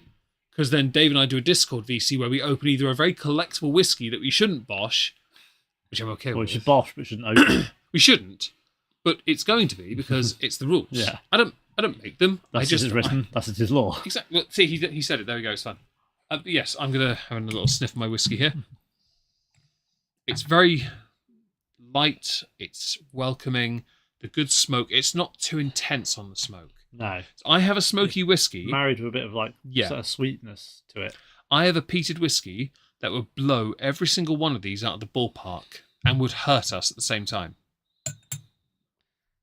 I'm not wrong. Is it the Octomur? No, it's the Talisker 8. Oh, the Talisker 8. Yeah, well, that Diageo special release 2021, that was brutal. Yeah. And you know what we're going to have to do? When I hit 9, if I get that Lagavulin, we're going to have a glass of the Talisker as well. Oh no! What a oh no! Oh no! No! No! No! No! The correct response would have been "Oh no! What a shame!" With the most simple look of, "Give me some, has some, mine, has some." And I'm going to tell this one little story because it's relevant for that comment. My oldest nephew, he's got issues, and I once came home with some Tottenham slices and donuts. I gave one donut to my sister, one to my other sister. I had a Tottenham slice left, and I looked at my nephew and went, "You want it?" And he simply, the speed of light, went, "Yes." Reached over with the arm he normally can't move, picked it up, and then started eating it. And my sister's like, "What the what?" "He's going to go to bed soon." And I'm like, "Not my problem." And I saunter Uncle off. Privileges. Yeah. Uncle Privilege. Don't feed him chocolate while everyone's out. Want some chocolate, bud? And he's like, "Have some?" I'm like, "Yeah, buddy, I got you hotel chocolate, boy. Get that." He's eating the raspberry sorbet, and I'm like, "You enjoying that?" "Yeah." That's what I'm talking about, brother. That's what we need to that today. Try and perk him up. Honestly, if you want to perk him up, you just let me sit with him for 5 minutes. Give me some hotel chocolate. I got this. Anyway, shall we have a sip of this? Yeah, while someone else burns the house down. I don't care about that. Shall we have a sip? Cheers, buddy. Cheers. Chanting. Don't tap that much. No, don't tap. You're not shotting it. This is much more earthy. Much more earthy. This is getting on the realms of the quarter cask. Yeah, but it's above it. Without the potent smell. Yeah. So I'm going to pull up the tasting notes here. Sorry if there's a lot more on the screen, but yeah. Oh no. Anyway, but yeah, basically that. Yeah. I couldn't. Basically, January Clarkson. Yeah, I couldn't. It's the Dacia Sandero. Oh no. Anyway, I couldn't find Master Malt didn't have the tasting notes for this because they don't have this version. No. So I had to go and get the tasting notes from a different. Which is site in ironic, time. given that's where we bought it from. Yeah. Oh no, it was Whiskey Exchange. No, they were both Master Malt. No. Yeah. Bullshit. Prove Yeah, it. because I got next day delivery on it, didn't I? Prove it. Prove it. Come on, I'm a skeptic clone. Prove it, betch. Go to your Master Malt account and prove it. I'm Go working on it. I've got to find the tab. Close your porn. Come on. I have like a billion tabs open. And yes, MJ, I arguably I could be considered a good uncle because I do just load kids up with like sugar or something. I'm a bit of a knob when it comes to that. 0. What did I buy for 0? Competition entry? They had a free entry for something, didn't they? They did, yeah. Was it the Dalmore thing or? That was Pandora and Patagonia. Wasn't It would have been that before too Christmas, cheap? buddy. Before Yeah, Christmas. November. What's that? That's the. Kalila Oh 14-year-old. yeah, the Black Friday one. Oh yeah, the really cool bottle. Yeah, That was something.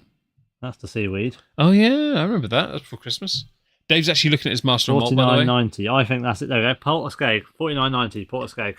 He's proven it. It is sustained. Thus it is written. Thus, I've It been is literally lawyered. written. Thus, Yeah. thus it has been lawyered.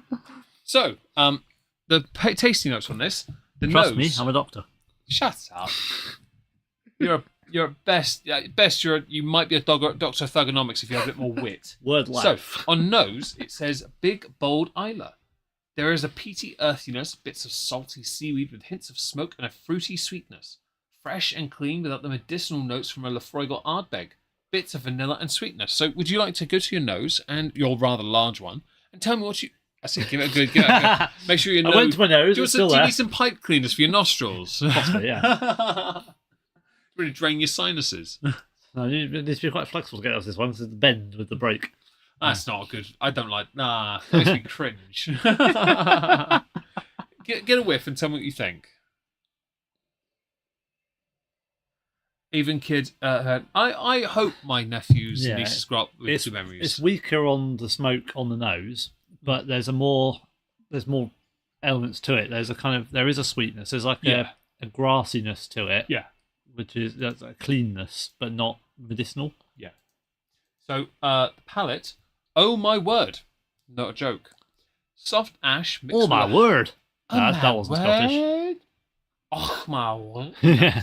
Mixed with honey sweetness, salted caramel balanced with smoke and peat with a bit of vanilla and nutmeg, licorice, green grass, and fresh fruit. All perfectly balanced, peaty Islay, but elegantly wrapped up in a sweetness that is just amazing.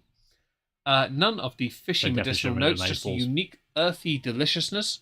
No alcohol heat, which is surprising Yeah, considering yeah. the strength. We finish the first glass without any water. On the second, we added a bit. The water highlighted the... No, fuck off. That'll be for your dad on Wednesday. Lemonade. He won't touch that with lemonade. He wouldn't touch Islays as peated. Nah. That'll be Dunmore Portwood. No. Finish. Long, lingering, grassy green sweetness and hints of peat smoke. Hungry for an 11 p.m. snack. Well, chocolate we can highly recommend. Yes. Or a dipping biscuit. Yeah. I would say, of the lot, this is the second sweetest whiskey so far. It's very sweet, but it's not as sweet as the Bunnahabhain. The Bunnahabhain is not... The peat and the smoke, I think, take away a little bit of the sweetness. But this harmonises the peat and the smoke. And they are right. There's no alcohol burn. There's no heat in that sense. That's the really thing. One thing I hated in my 20s about alcohol was that burn. I hate it. People talk about it, like all the Americans especially. Yeah. If you're American, you know what I'm talking about. There are people in your country who go, oh, I love the 100 proof at least because I love the burn. And I'm sat here like, shut the fuck up, you cunt. As a good barman, though, I can offer you, Michael, I have sea salt and vanilla crunchy chickpeas. I have Thai sweet chili crispy lentil puffs. Or I have authentic Italian truffle bites. We also have fudge. We also have chocolate. We also have whiskey chocolate. Whiskey but we fudge, mostly we also have we also have a jam jar of moonshine.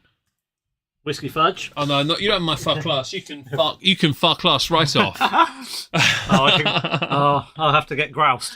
I might make that my own little slogan. You can fuck class right off. Leona, please note. New slogan for Meg. Touching my fudge, you can fuck class right off. Might take that. Meg's dad, please note. New T-shirt slogan. Yeah, please do. I might actually at that tickler for class and see if they like it.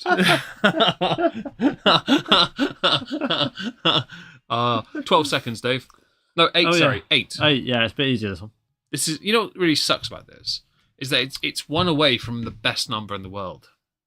7. You owe me a drink. Oh, you a drink. Sorry, hang on. Oh, thank you. You're welcome, sir. Enjoy your water. 7 seconds on the clock. Hang on, no, that's not... Oh, you didn't start that at the correct time. He's talking with his mouth full, like a good little girl. There you go, done. Go. Oh, he's coming. Not as good? You're not as impressed this time. You don't really... Well, it's kind of the same. It doesn't really develop much more than it already was. Yeah. I mean, don't get me wrong, it's not bad in any way, but it doesn't, like the Bowmore you could really feel building. Yeah. That is just kind of like a constant of the same thing. It's because there's no alcohol burn. Yeah. That I think that's one of the most unique traits of a whiskey I've ever come across. Without that burn, a lot of things don't develop. Yeah. But at the same time, that's not a bad thing, is it? No. Because then you get to work with the other flavours. Yeah, they suggested water because they're moron. No. If you do water with your whiskey, it's fine. I'm just not that type. But it's a very. I'll do. Just because they've said You can fuck class right off. There's a pipette under the bar, you tosser. I know, but I can't get a pipette in that. For reference, we're using a giant. Put it in the jigger. Giant bottle of Evian. Could put it in the jigger, you tosser. Right, I have committed heresy. Potentially. I have added a splash of water. Meg has capped his to make sure that there's no water getting in. There better not be any bloody water in mine. You like solid water in your whiskey? That's fair. If you like ice, there's nothing wrong with that there, MJ. I will admit, a part of me is a bit still a bit of a neat snob. But I no longer judge because I think I might have learnt this from my dad.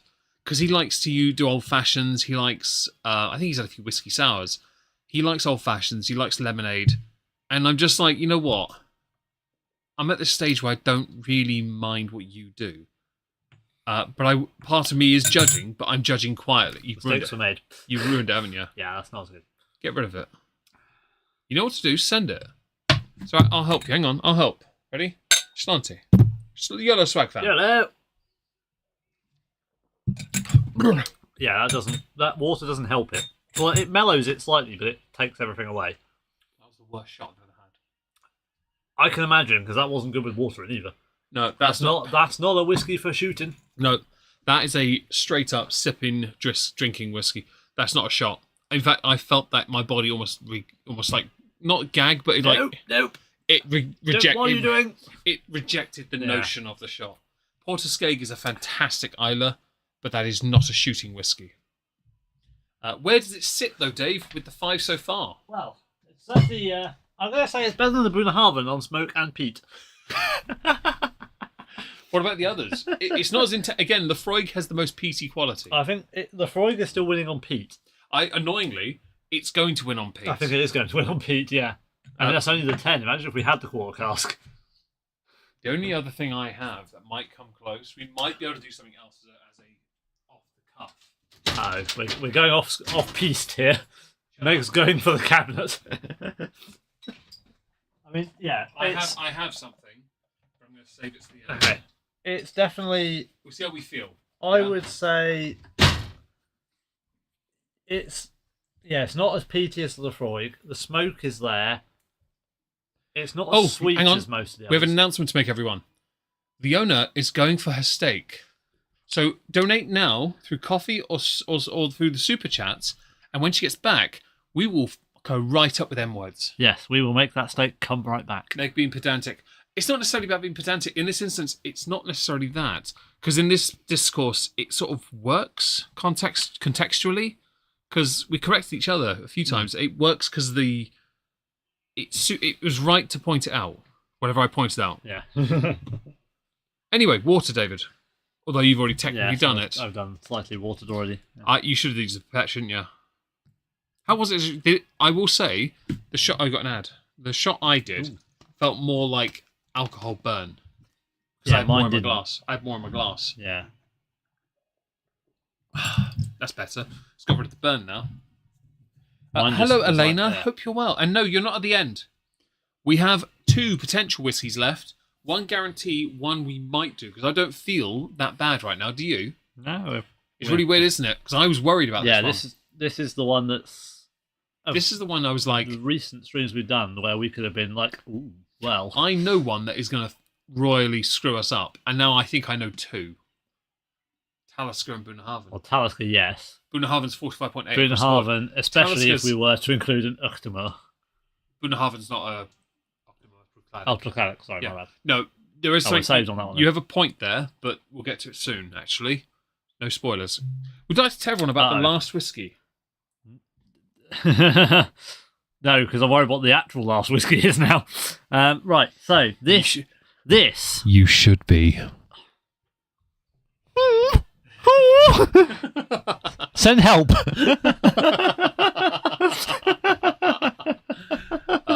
Little finger in the corner of mouth. I'm kidding. Carry on. Help me, chat. Help me. So, this is my bottle of Lagavulin 16. This is famous on The West Wing, for those of you who watched... Stop. Oh. MJ, shut up and take my money and make the mouth noises.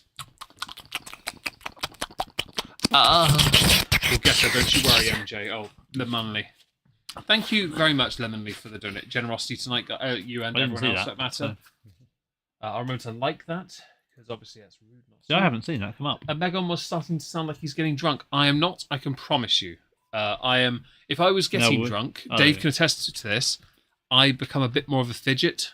He's been more still than normal. I normally square dance during a stream, and I have been doing that.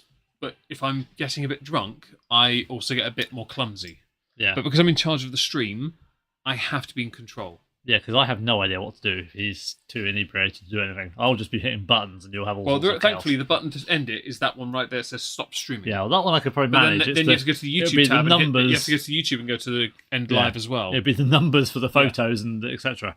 I will throw you to the sharks. Sharks with freaking lasers. Oh, lasers. Okay. Freaking lasers. That's what Mr. Dr. Evil says. Anyway, tell them about this. So, as made famous by Lord John Marbury and Gerald, the butler, also known as Leo McGarry, the chief of staff, and Toby, I can't remember his surname actually.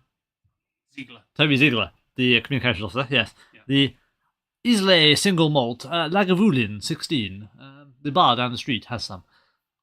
This is Lagavulin 16. Now, Meg had a bottle many years ago, a 20cl, and I have a full 70cl, which was, I got given £40 from my boss after my first year of being a assistant manager at work as a Christmas present, because he didn't know what whiskey to buy me, so I bought this. It is the... I don't know if you can hear this. Yeah, Brendan McGann cannot come to the White House. How are you, Lordship? Yeah, well, good evening, yes. Talk to him about McGann. We're just going to talk for a second while I find the quote. So in the background, there is definitely not West Wing playing, so there is definitely no copyright infringement whatsoever. I think it's a bit later on, because when they're talking at the party. I think we have to be careful how we use the word terrorist. Carry on. Why's my microphone turned? Because I was turning it towards the player. I am John, Lord Marbury, Earl of Croy, Marquess of Needham and Dolby, Baronet of Bricey, England's ambassador. I don't think he's in this quote. The terrorist is a terrorist. He wears a green necktie. I've only got him at the yes, you can call me John. Carry on. Yeah, I'll find it. I did find it before, so I might need Meg to talk now. Yes, you find it. It's fine. I'm going to put music back on because I'm a fascist. There we go. thank you to whoever it was that donated over coffee just then. I didn't see it because I was looking at my phone. I do apologise. We are dorks, yes. Microphone has turned back round to me. Lagavulin 16 is an odd one because Dave has it but doesn't really touch it much, even though we both agree it's great. I don't have it because I only ever had the 20cl because I just lost my job in Norwich when I bought it. In fact, I think I don't know who had the bottle first. Was it me or you? You. Was it me? I was first. Oh. But yeah, my 20cl did last a while, but sadly I rather stupidly got rid of it. I got finished basically. But Dave's got his Islay single malt 16-year-old. It is considered the best Islay in the world by many. Whether it's true or not is debated. I do agree that perhaps from time to time it can be considered overrated, and it is certainly put in a price bracket that I think is unreasonable for any Islay or any single malt, to be honest. I know 16 years old is actually where you would expect a ballpark these days to be around £60-70. I get that. But because Diageo that own them have now brought out, mercifully, they bring out special releases.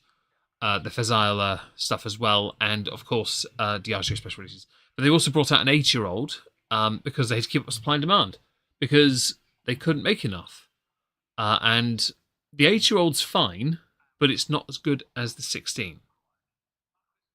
Dave was listening to Lord John Marbury. I think you weren't far away from it, to be fair. Oh, okay. Fair enough. It looks beautiful. Yeah, so the bottle, annoyingly, we didn't take it with the bottle outside. And that's my fault. Dave will put a picture on the server at some point soon when he's finished listening to Lord John and masturbating to it. I believe I'm there. Oh, good. Do you want to turn the volume up? I'm just getting to the right point. Do you want to just... We've been here for 2.5 hours, mate. Like a drink? Yeah, I was looking for some Lagavulin. It's a 16-year-old Islay single malt. I know Lagavulin. I usually have it here. Cool. Dave's done his part. And Islay single malt from an American trying to sound English. Rest in peace, Lord John Marbury. Yes. Would David like to open his Islay single malt? Yes, now I've muted myself. Did Dave want this, though, because he liked it or because of West Wing? Be honest. Yes. Yeah. No, I liked it. I was about to say, I'm pretty sure West Wing had a part in this. I think, actually, if I'm honest, I bought this before I watched West Wing. So West Wing, I only watched it because of my housemate. My housemate had the DVDs of it, and he told us not to skip any episodes. So I watched all of it without him. I was like, oh. Dude! It went. You are so heavy-handed. It went. For such a spindly, light-fingered guy, you are heavy. Welcome back, Leona, and... Oh, my... Daddy. Oh. We had some donations, and that was for you. 7. Oh, hiya. Ooh. Oh, Dave almost spilt it. Careful, Dave. Butt stuff. Ready? Pour it in. Right. Okay. So, this is the last whiskey officially, but how we're feeling afterwards, lovely distillery, very stingy on the taste. Yeah, I've heard that. Oddly enough, I've heard that. I saw that in a comment section to a Master of Malt review.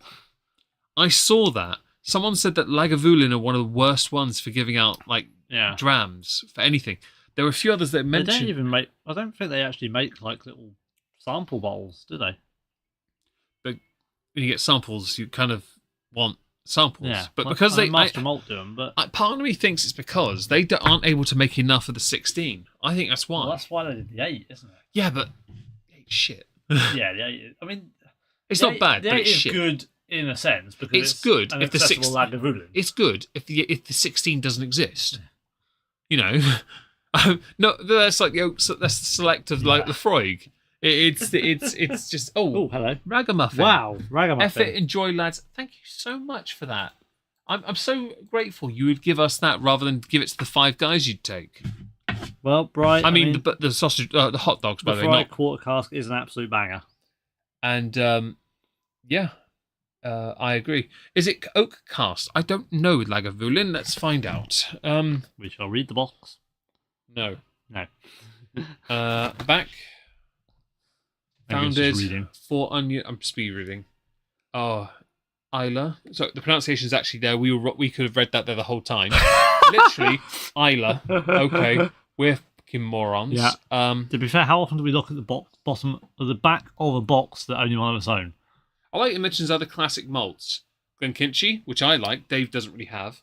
I don't have any more of though. Dalwhinnie, we both have. I got Winter's Guard. I like the 15 I've got more, the though. 15 and the Distillers. Cragganmore, which I've never had. No. Talisker. I have a sample of Cragganmore. Talisker though. Ooh, And the last one, Oban, hit and miss.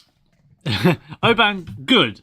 Unless it's a Diageo special release. Well, unless it's the 2023 Diageo special release, which case it's an incomplete puzzle that has a piece missing and desperately needs to be put in the bin. That piece is the whiskey. The piece missing is actually the flavour. No, I'm kidding. The flavour was great. It's just so much going on, it wasn't complete. Anyway, could have done with another 5 years in the bottle. Yeah, thank you, Ragamuffin. Everyone who's donated tonight, Yes, genuinely, and the members and the donations, thank you so much. Yeah, that's I think the first time I've ever seen people donate memberships. And yeah, I've never seen this many donations on one of our streams. No, I think this is probably the most successful, most profitable. Most profitable. We're going to spend it after We've got 31 likes. YouTube are going to take all this money from us, and I'm going to spend the remaining 10p buying a new PSP. Wait for this stream not to be monetized. I'll be appealing it tomorrow morning. It's going to piss me off so much. But you know what? It's fine. It's fine. Anyway, this is your whiskey. It is my whiskey. It's not like I have this. A little tiny medicine bottle of something. Something from the whiskey shop. That means it's dangerous. Because that's one of the strong things he went to get, especially for us. Yeah. We may be in trouble. For this, while Dave has a little sip and a sniff, sorry. In January, we went to the whiskey shop and we spent a lot of money. Not going to give you an exact number, but it was an unreasonable. We mean Meg, because I got screwed. Yeah. But when we did, and he knew we weren't joking, he gave us samples for bottles. When you pulled out, like, we're not going to say the exact number. When he saw the money and knew I wasn't joking, he then pulled out sample bottles and medicine bottles and said we could have them and was drinking them with us and even said he was going to shut the shop because of how much we were spending. It's the daily sales target. The problem is we now have to go back every January, otherwise they're going to be screwed that week. If I hit my target by the end of the year, I would be able to spend what we both spent in one day. So his goal will go up anyway. Every year we're responsible for the whiskey shop's target being like ridiculous. Yeah, but he'll be shutting the shop early. It's fine. He'll be inebriated and be like, I took this much in an hour. I closed the rest of the day. The only reason it took an hour is because he was drinking so many samples with us. It might have been 2 hours. He even agreed he'd had so many samples he could have gone home. Yeah, we'd had so many samples that we had to go for lunch. So I could sober enough to drive home. I had to order essentially a double portion of freaking Nando's, and I couldn't finish it, but I needed it. Anyway, it's not a flex, I do apologise. Emergency Nando's. Yeah. You've heard of a cheeky Nando's? I think that might have been the first ever emergency Nando's. Well, thankfully it wasn't that busy. So on the nose, more like Lapsang tea than What the fuck is Lapsang Souchong? Lapsang Souchong is... Yeah, I don't know. One of the smokiest noses from Islay. It's big, very, very concentrated, and redolent of iodine, sweet spices, and is redolent? Is that a word? Redolent. Good mature sherry and creamy vanilla. Stunning. There is smoke. Okay. I'd say like there's some like candied peel or something. Yeah. Okay. A little bit of vanilla.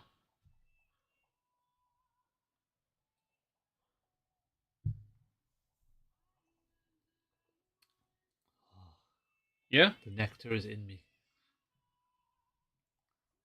It's not as strong as some of the previous ones. Well, it's a 43, isn't it?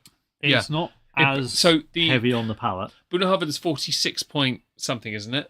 45.8, 46.3? 46.3. Yeah. Askegi's 45.8. Yeah.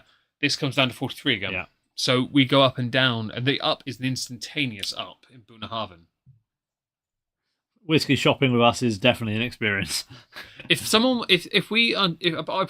thing is, if you like in August, in July we're going again, but I'm not taking as much. No. I know what my target will be if I do what I'm supposed to do. It won't be a huge amount, but I still intend to buy something nice, you know.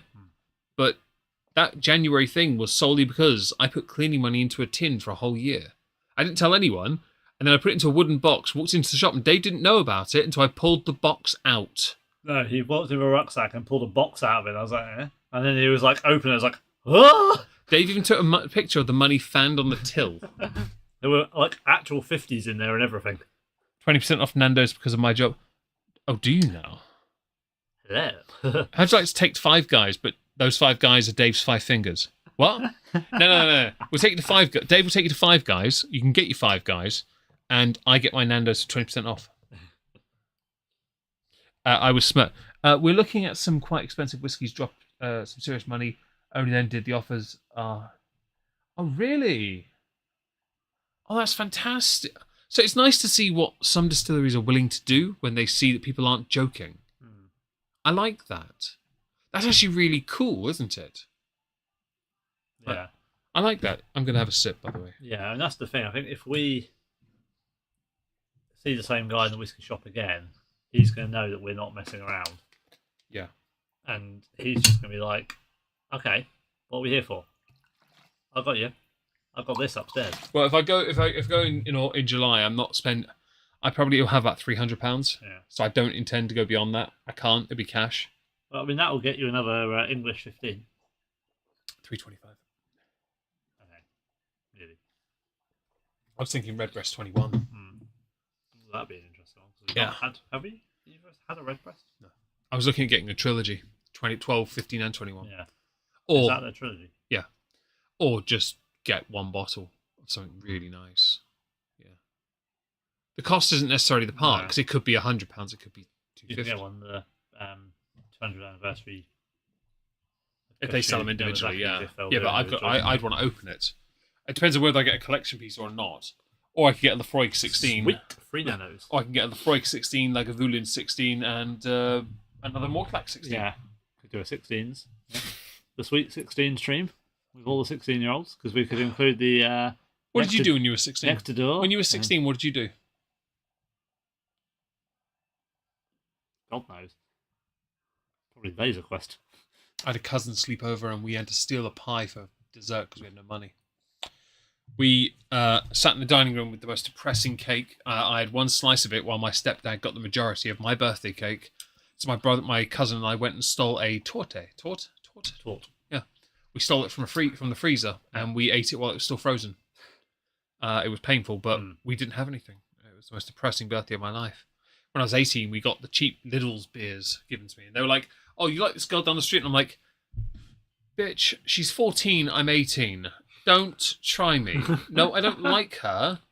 I just think it's funny to jump on a bridge because she's scared of them. It was Lowestoft, the bridge came up. I'd jump on it and she hated them. Yeah. So I would do that to wind her up. Oh, you must fancy. I'm like, no, I just like watching her piss herself. Like, all I do is go bang, bang, bang, and she's having an absolute fit. And I'm like, that's demonetized. Because I am, as well known here, a colossal dickhead. I have never not been that. Yeah. Unless it involves the nieces and nephews, in which case I do make an exception with some kindness. So, Stella, we do actually have a plan to go to a distillery. You do get samples. We've been to one before. You do get samples, but we do have a plan to go in August to one. You say we get samples. Yeah, what are you talking this about? time we will get samples. Last time you got samples. Hang on. We say we. Who's driving? Mum. Well, Mum's driving home. Your mother. It's brilliant because Dad's going to drive us there, or I or Dad can drive us there. My dad won't drive us there. He'll be joining us. We'll all have a good time. Mum will sit in a cafe. We'll drink, and then Mum will try and drive us home. If my father joined, I would love for them to pull out samples and give him samples and him to go. Dad meeting my dad in person is going to be hilarious one day. That's a separate thing. But my dad, and if you're listening, Dad, again, I'm not wrong. I would love for my father to be given a little sample and him to pull out a bottle of lemonade and go, just to be safe, boys, I can't. Yeah, in the distillery. In my father's voice. I've got a hip flask on me. It's full of lemonade. Hello, Father. I'm wrong. I'm not wrong here. He will literally pull out a bottle of lemonade and be like, well, someone's got to do it, haven't they? I've got to give it. I've got to give it. I like an old fashioned, me. Yeah. Get the orange juice out, Mum will drive us home. Main friend from the boat is. I've said to her about doing it, and he'd probably quite like to join as well. Yeah, those don't really like it, do they? No, the others don't, but he would. He'd be up Tell for you what, so this Lagavulin, now we're on it. I'm having a few sips. It's got a nice sweetness to it. It's got the smoky potency of it is what makes up for what many would say is a lower ABV than what it should be. But I think the ABV isn't the factor in this one. A lot of people do put like American. No offense to you Americans, but you do put ABV as a lot, don't we? But I'm not wrong. They all the American YouTubers, you know what they moan about? Oh, this Scotch is 40%. It's water, mate. And I'm like, you just put water in it, you sausage. What are you talking about? It's 40%, and you've had to put water in it because you can't handle it. You say Abala Abuna is good. Okay, why'd you put water in it then? Shut up. Don't brag about the ABV and the proof being over 100 if you've had to reduce it down to fucking 80 to make it palatable for your pussy lips. America, yeah. America. Land of the free and home of the brave. What bravery is there in adding water to your whiskey? Well, it's quite brave amongst whiskey aficionados. To be If fair. you're in the right place and you do that. If you rock up if you rock up at a distillery with a thing of water and add it to your whiskey, that's pretty brave, to be fair. You rock up with a water boy. It's like freaking it's Adam Sandler water boy. He just walks up with Cappuccino. Oh, brilliant. He ain't wrong. No offense. I don't mean to obviously take shots at Americans, and I'm not trying to be rude on Well, purpose. the Americans seem to be agreeing with Do we us. even have an audience? Oh, we do still. Yeah. Oh, that's okay then.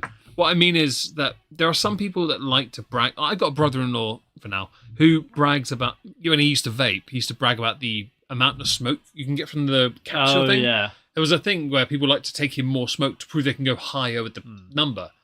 It's that some people like it's a weird testosterone thing, and I don't get it. No.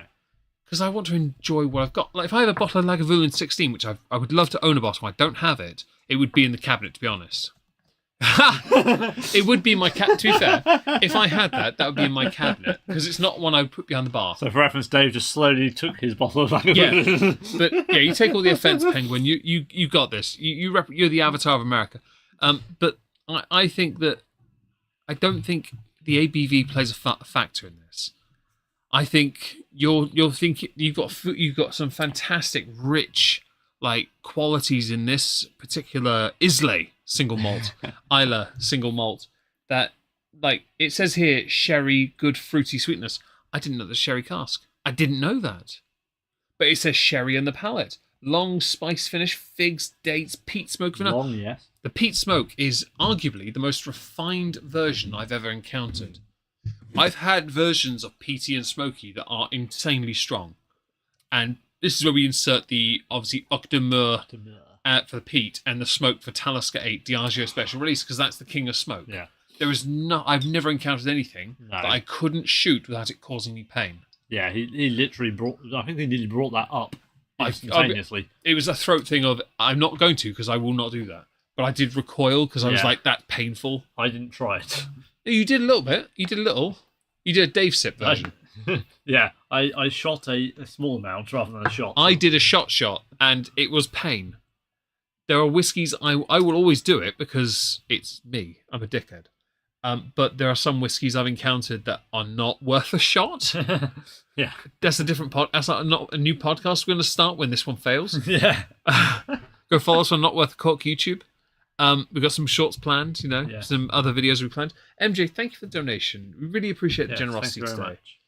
My tequila lasts. I drink to enjoy it. So I've got a bottle of tequila. I'm intrigued by that because I've never had a tequila. I've only ever shot tequila.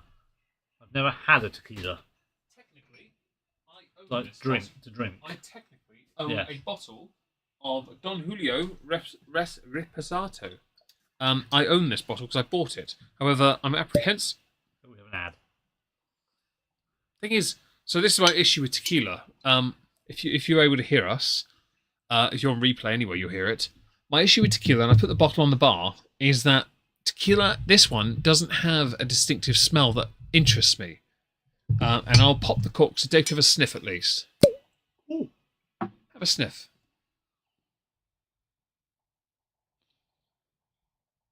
What can you smell, Dave? Sod all, really. No. Yeah. This is considered one of the better ones for like a standard tequila, but I can't smell anything. I don't know what I'm meant to be getting out of it. It's a good pop, isn't it? Okay, so 16 seconds, Dave. Have you done it? No. It's your turn. I can't do it, so go on. What do you mean it's my turn? It's been my turn all night. That's because my mouth says no. I'm sorry, but I have a dental excuse. Get wrecked. What can we do when you're healthy? I need chat. I need help. I need suggestions for ridiculously long age statements to make Meg do when his mouth's healthy in a month or bitch, two. I'm the only one with a 25-year-old that's open. Hang on, wait, hold on. Hang on. I wish I had a 25-year-old that was open, but no. No, she's very closed. I've got a 25-year-old Scotch, single malt, Speyside Singleton that is open. That's the only old one. Although, if you wait till January next year, I swear to fucking IE shut, I will get a 30. Or a 27 at the very least. I will do it. There will be a 30. If I have the money, it'll be that Fiddick. If I don't, it'll be the Bunnahabhain and the Loch Lomond. If I don't have those, we'll see. Basically, there will be a list, and there'll be a backup list, and a backup list, and a backup list. There were 5 contingencies for my list back in January. Next year will be a 30. Or a 27. Because Redbreast did 27. Dave is in through the nose, out through the anus. You're used to that. I know you pop a lot. Right. Oh, go get your shovel. Oh, verdict on the steak, Leona. Is that why you got the shovel?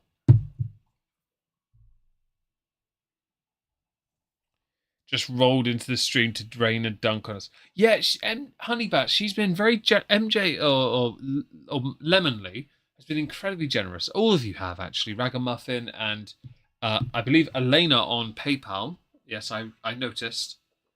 Anyone else that has, I do apologise if I haven't remembered your names. Oh, Dave is happy. No, he's not. Is he? Yeah. Oh, okay. It's the wide mouth thing you did. It builds up to quite a heat. Ooh. It's like my tonsils are now on fire. We're 10 minutes away from 3 hours. I think we need to finish this. Oh no. Yeah, but... Oh no. Dave, do you want to... Meg basically has like a full glass. He's had like one mouthful. I've had one, yeah. And he's But I want to. I afterwards. I want to see if you're ready for this. Oh. It's one of 435. I pump the airbed up now. It's peated. No, I'll be fine. I'll be fine. You ready? YOLO swag fam. YOLO heron swag fam. Send whatever. It. Yeah, send slante. It. Yes. God help Meg. Oh, say. Oh, that's the best Wait, shot. What? That's the best shot. Oh no. Where did that come from? How is that so sweet? You noticed that? That might be the best shot I've ever had. That is the best shot. That's the best one. I don't want to shoot that again, but I want to shoot that again. I do, but not right now because I've got something else. How do you feel right now? Well, now very confused. Yeah. Do you want to explain why?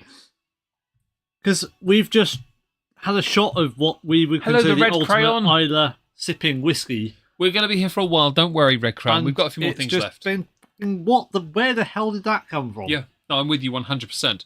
That didn't have any peat smoke. We've never done that before. No, I've never shot a Lagavulin ever. In fact, that was the very first, and I will admit, I now know why Lord John Marbury liked it.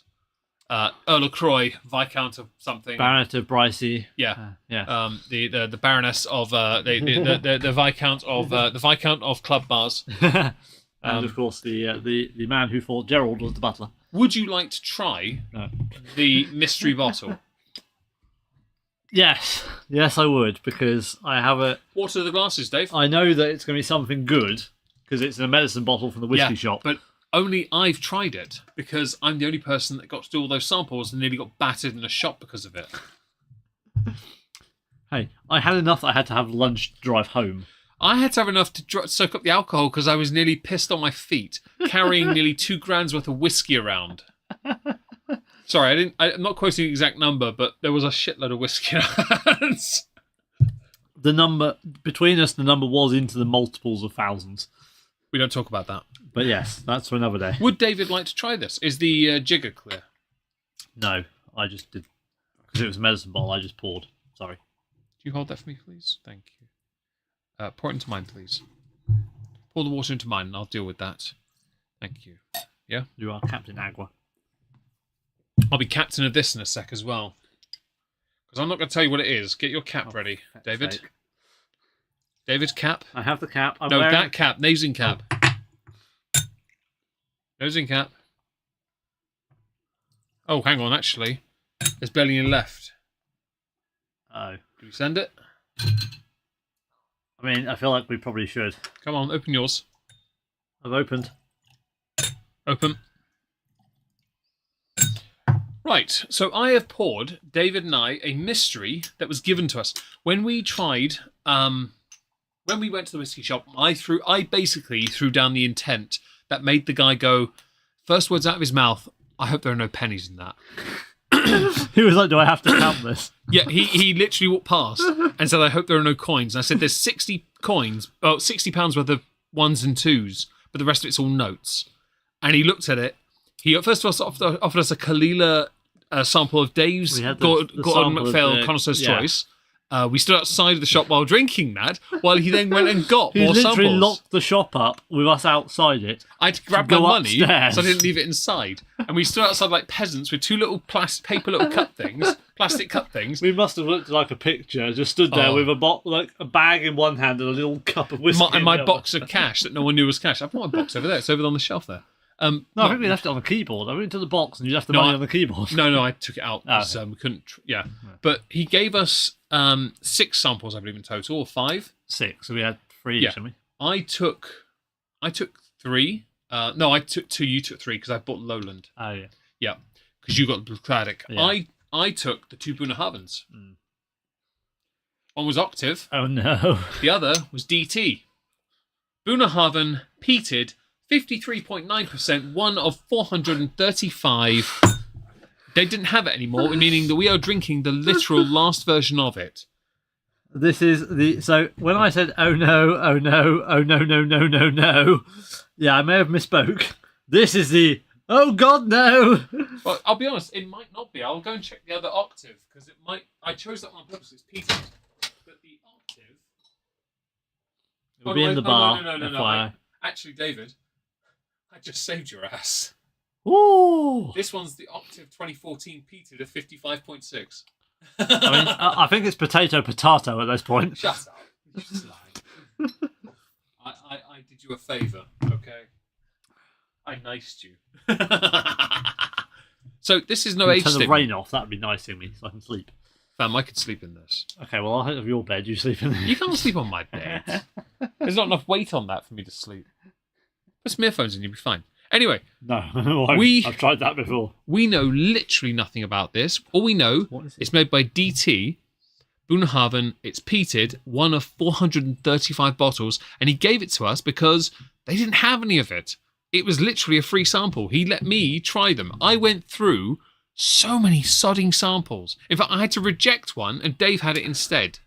And that was the Mortlack 14 Lock Fine. Which I then may have bought. Yeah. You put it behind the Downmore and nearly knocked, because I was somewhat kind of battered, or half cut at least, I nearly knocked it on the freaking floor. Holy okay, that's only one's a number.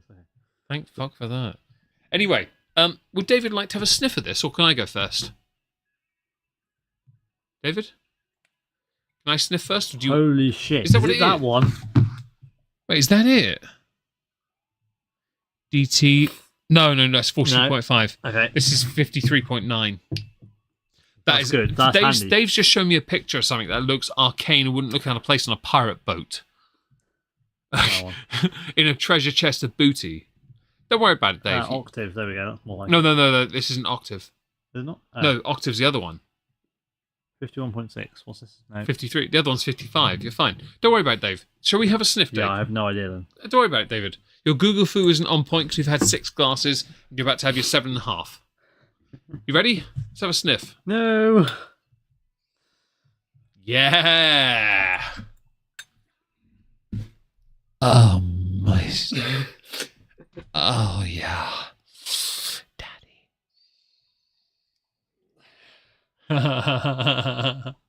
Well then. I've brought back to the house. You do. I only have to walk to there. That's 3 steps. 1, 2. I do have to inflate an airbag and move stuff. Good luck. And move the air and move the bed. That's fine. Anyway, right. So we're gonna. I don't have to leave the room though. We are gonna. You've got the stream on your phone, buddy. To the 17 people still here, thank you for being here. We really appreciate it. It's okay, Leona. I have a towel. You dropped the marbles. No, bitch. they're still hung up. Wherever you dropped something. No, they just knocked back into the right. Whatever. Anyway, we have no tasting notes for this, so this is a completely. We have no idea what this is. I just remember being in that shop. I took the Bunnahavens because I've got the collection, and I remember having the samples because he poured them for me. In fact, he was very liberal because he joined me. Yeah. In fact, the only other sample that was stronger than these two was the old Pulteney single cask. You had, yeah. That I bought without David noticing. Yeah. David turned his back to look at something else. The Norfolk popcorn. The Brookladdick that I had. I don't think we tried that, but we had the bottles he left us. He gave us some. He gave us a couple, yes. Yeah. But when David was turning his back to look at something else, I don't know what he was looking at. Might be when I was looking at the Mortlack. Might have been. I grabbed the Norfolk popcorn that he had left, Old Pulteney and Balblair 18, paid for them very quickly, and then put them in my bag, and he never noticed. I'm very good at this. Meg our stealth. Meg's stealth points. Stealth ninja, octopus, cephalopod, whatever. Michael, hi. So far, yes, we're having an absolute blast. Get a towel. Oh, Daddy. So, shall we have a... What's that? Leona needs a towel. Is she... What is... Oh, moist. Yes, she is. Now, what is your first impression of this, David? Is your first impression the same as mine? Because mine is... Danger! High voltage! Warning! No, you can smell the strength. Yeah. That smells of alcohol. Let's have a go. Come on. We're going in. Oh, shit. Oh, no. Oh, Nelly. Oh, thankfully there's a wall here. You lucky bastard. Oh, no. Well, shit. that burns. That is... Oh, that's strong. That's a lot stronger. That's definitely a step up. Yeah, highway to the danger zone. I like that song. Is that the Top Gun one? Yeah. Who's that and does that again? Kenny Loggins? Kenny Loggins, yeah. Kenny Loggins does something on that. It might not be Danger Zone. He does Danger Zone. Yeah. It's fine. Yeah, this is yeah, you choke on this, Leona, definitely. Fam, she can't drink that kind of stuff. No, this is very true. Ooh. And bear in mind we've had like... So, no copyright. Fair point. Kenny Loggins. Yeah. Most awesome song ever, and Barney Stinson did it right. No, this is the strongest Islay I've ever tried on this stream especially. Well, no, it's not, but it's got a potency to it, and I definitely tried this. I had to have in the shop because I remember having a few that were stupid strong, and I was like, "You give me about 5 or 6, and they're in the high 50s," and I'm like, "Can we stop now?" Yeah, because I think we only had one that was about one of the ones that was a 60 something.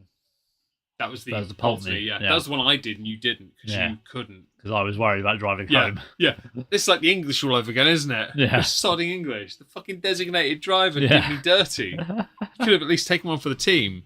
Although to be fair, I don't regret buying it. No. And we're listening to Kenny Loggins right now.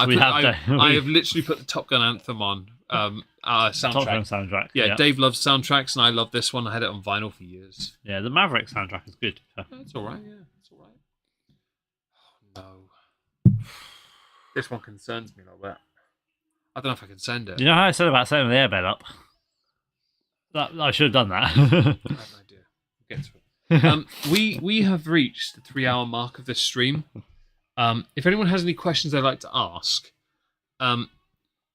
now, because I think in a couple of minutes we're going to have to abandon anyway. Yeah. I've got to be up for work in about 6.5 hours. And I've got to be up for small children. Yeah, and we're also going to see Godzilla early, yeah. So we can't really do too much more than this. Otherwise, we will seek to end the stream now.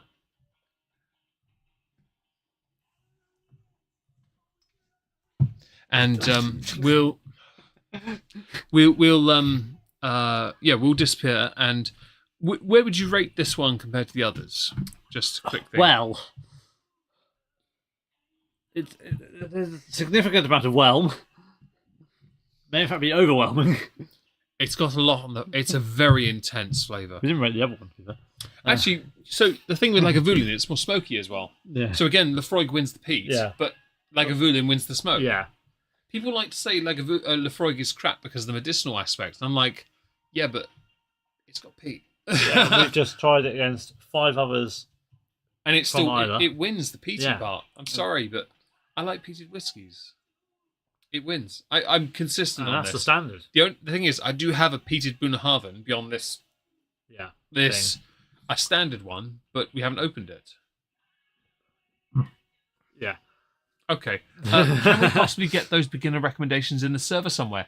Absolutely. Recommendations. Leona, please can you write these down? Temnavulin red wine finishes. German Pinot Noir, Spanish Grenache, French Cabernet Sauvignon, Singleton 12, Glenlivet 12. Penderyn Madeira cask. Yeah, or any other. Glenmorangie 10. Yep. Or maybe instead go with La Santa. Or 12 La Santa. Yeah. Balvenie double with 12. Bunnahabhain 12.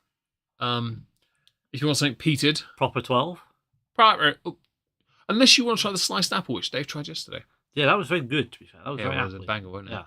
Yeah. Anyway, we're going to have to vanish now, I'm afraid. That's all right. Don't worry about that, Leona. We appreciate the... finishing on Take My Breath Away. How appropriate. We're going to go now. Yeah, literally. Thank you, everyone, thank you for joining us. We really appreciate the likes, the views, the comments, and to those who are newer here, Scott's Dragon especially, for your insight, because actually, genuinely, we're not as knowledgeable. We want to be, of course we do, but we want to learn. And if anyone has the patience... we had literally printed out notes tonight with us. Yeah, and anyone that's willing to have the patience to sit here and talk to us as well, that means the world to us. It really does, because I'm too introverted usually, and I like being right. So being given information is vitally important. And Wee Beastie is on my list. I really do want to get a bottle of it. And thank you again, everyone, for joining us. We will be back here on Wednesday for a port cask whiskey finish. Yes. And we have 5 whiskies and a bottle of port. Yeah, 2 bottles of port. 2. And a special guest. Thank you so much, and we'll see you soon. Say goodnight, Dave. Good night, Dave. Good night, Daddy. And to the owner,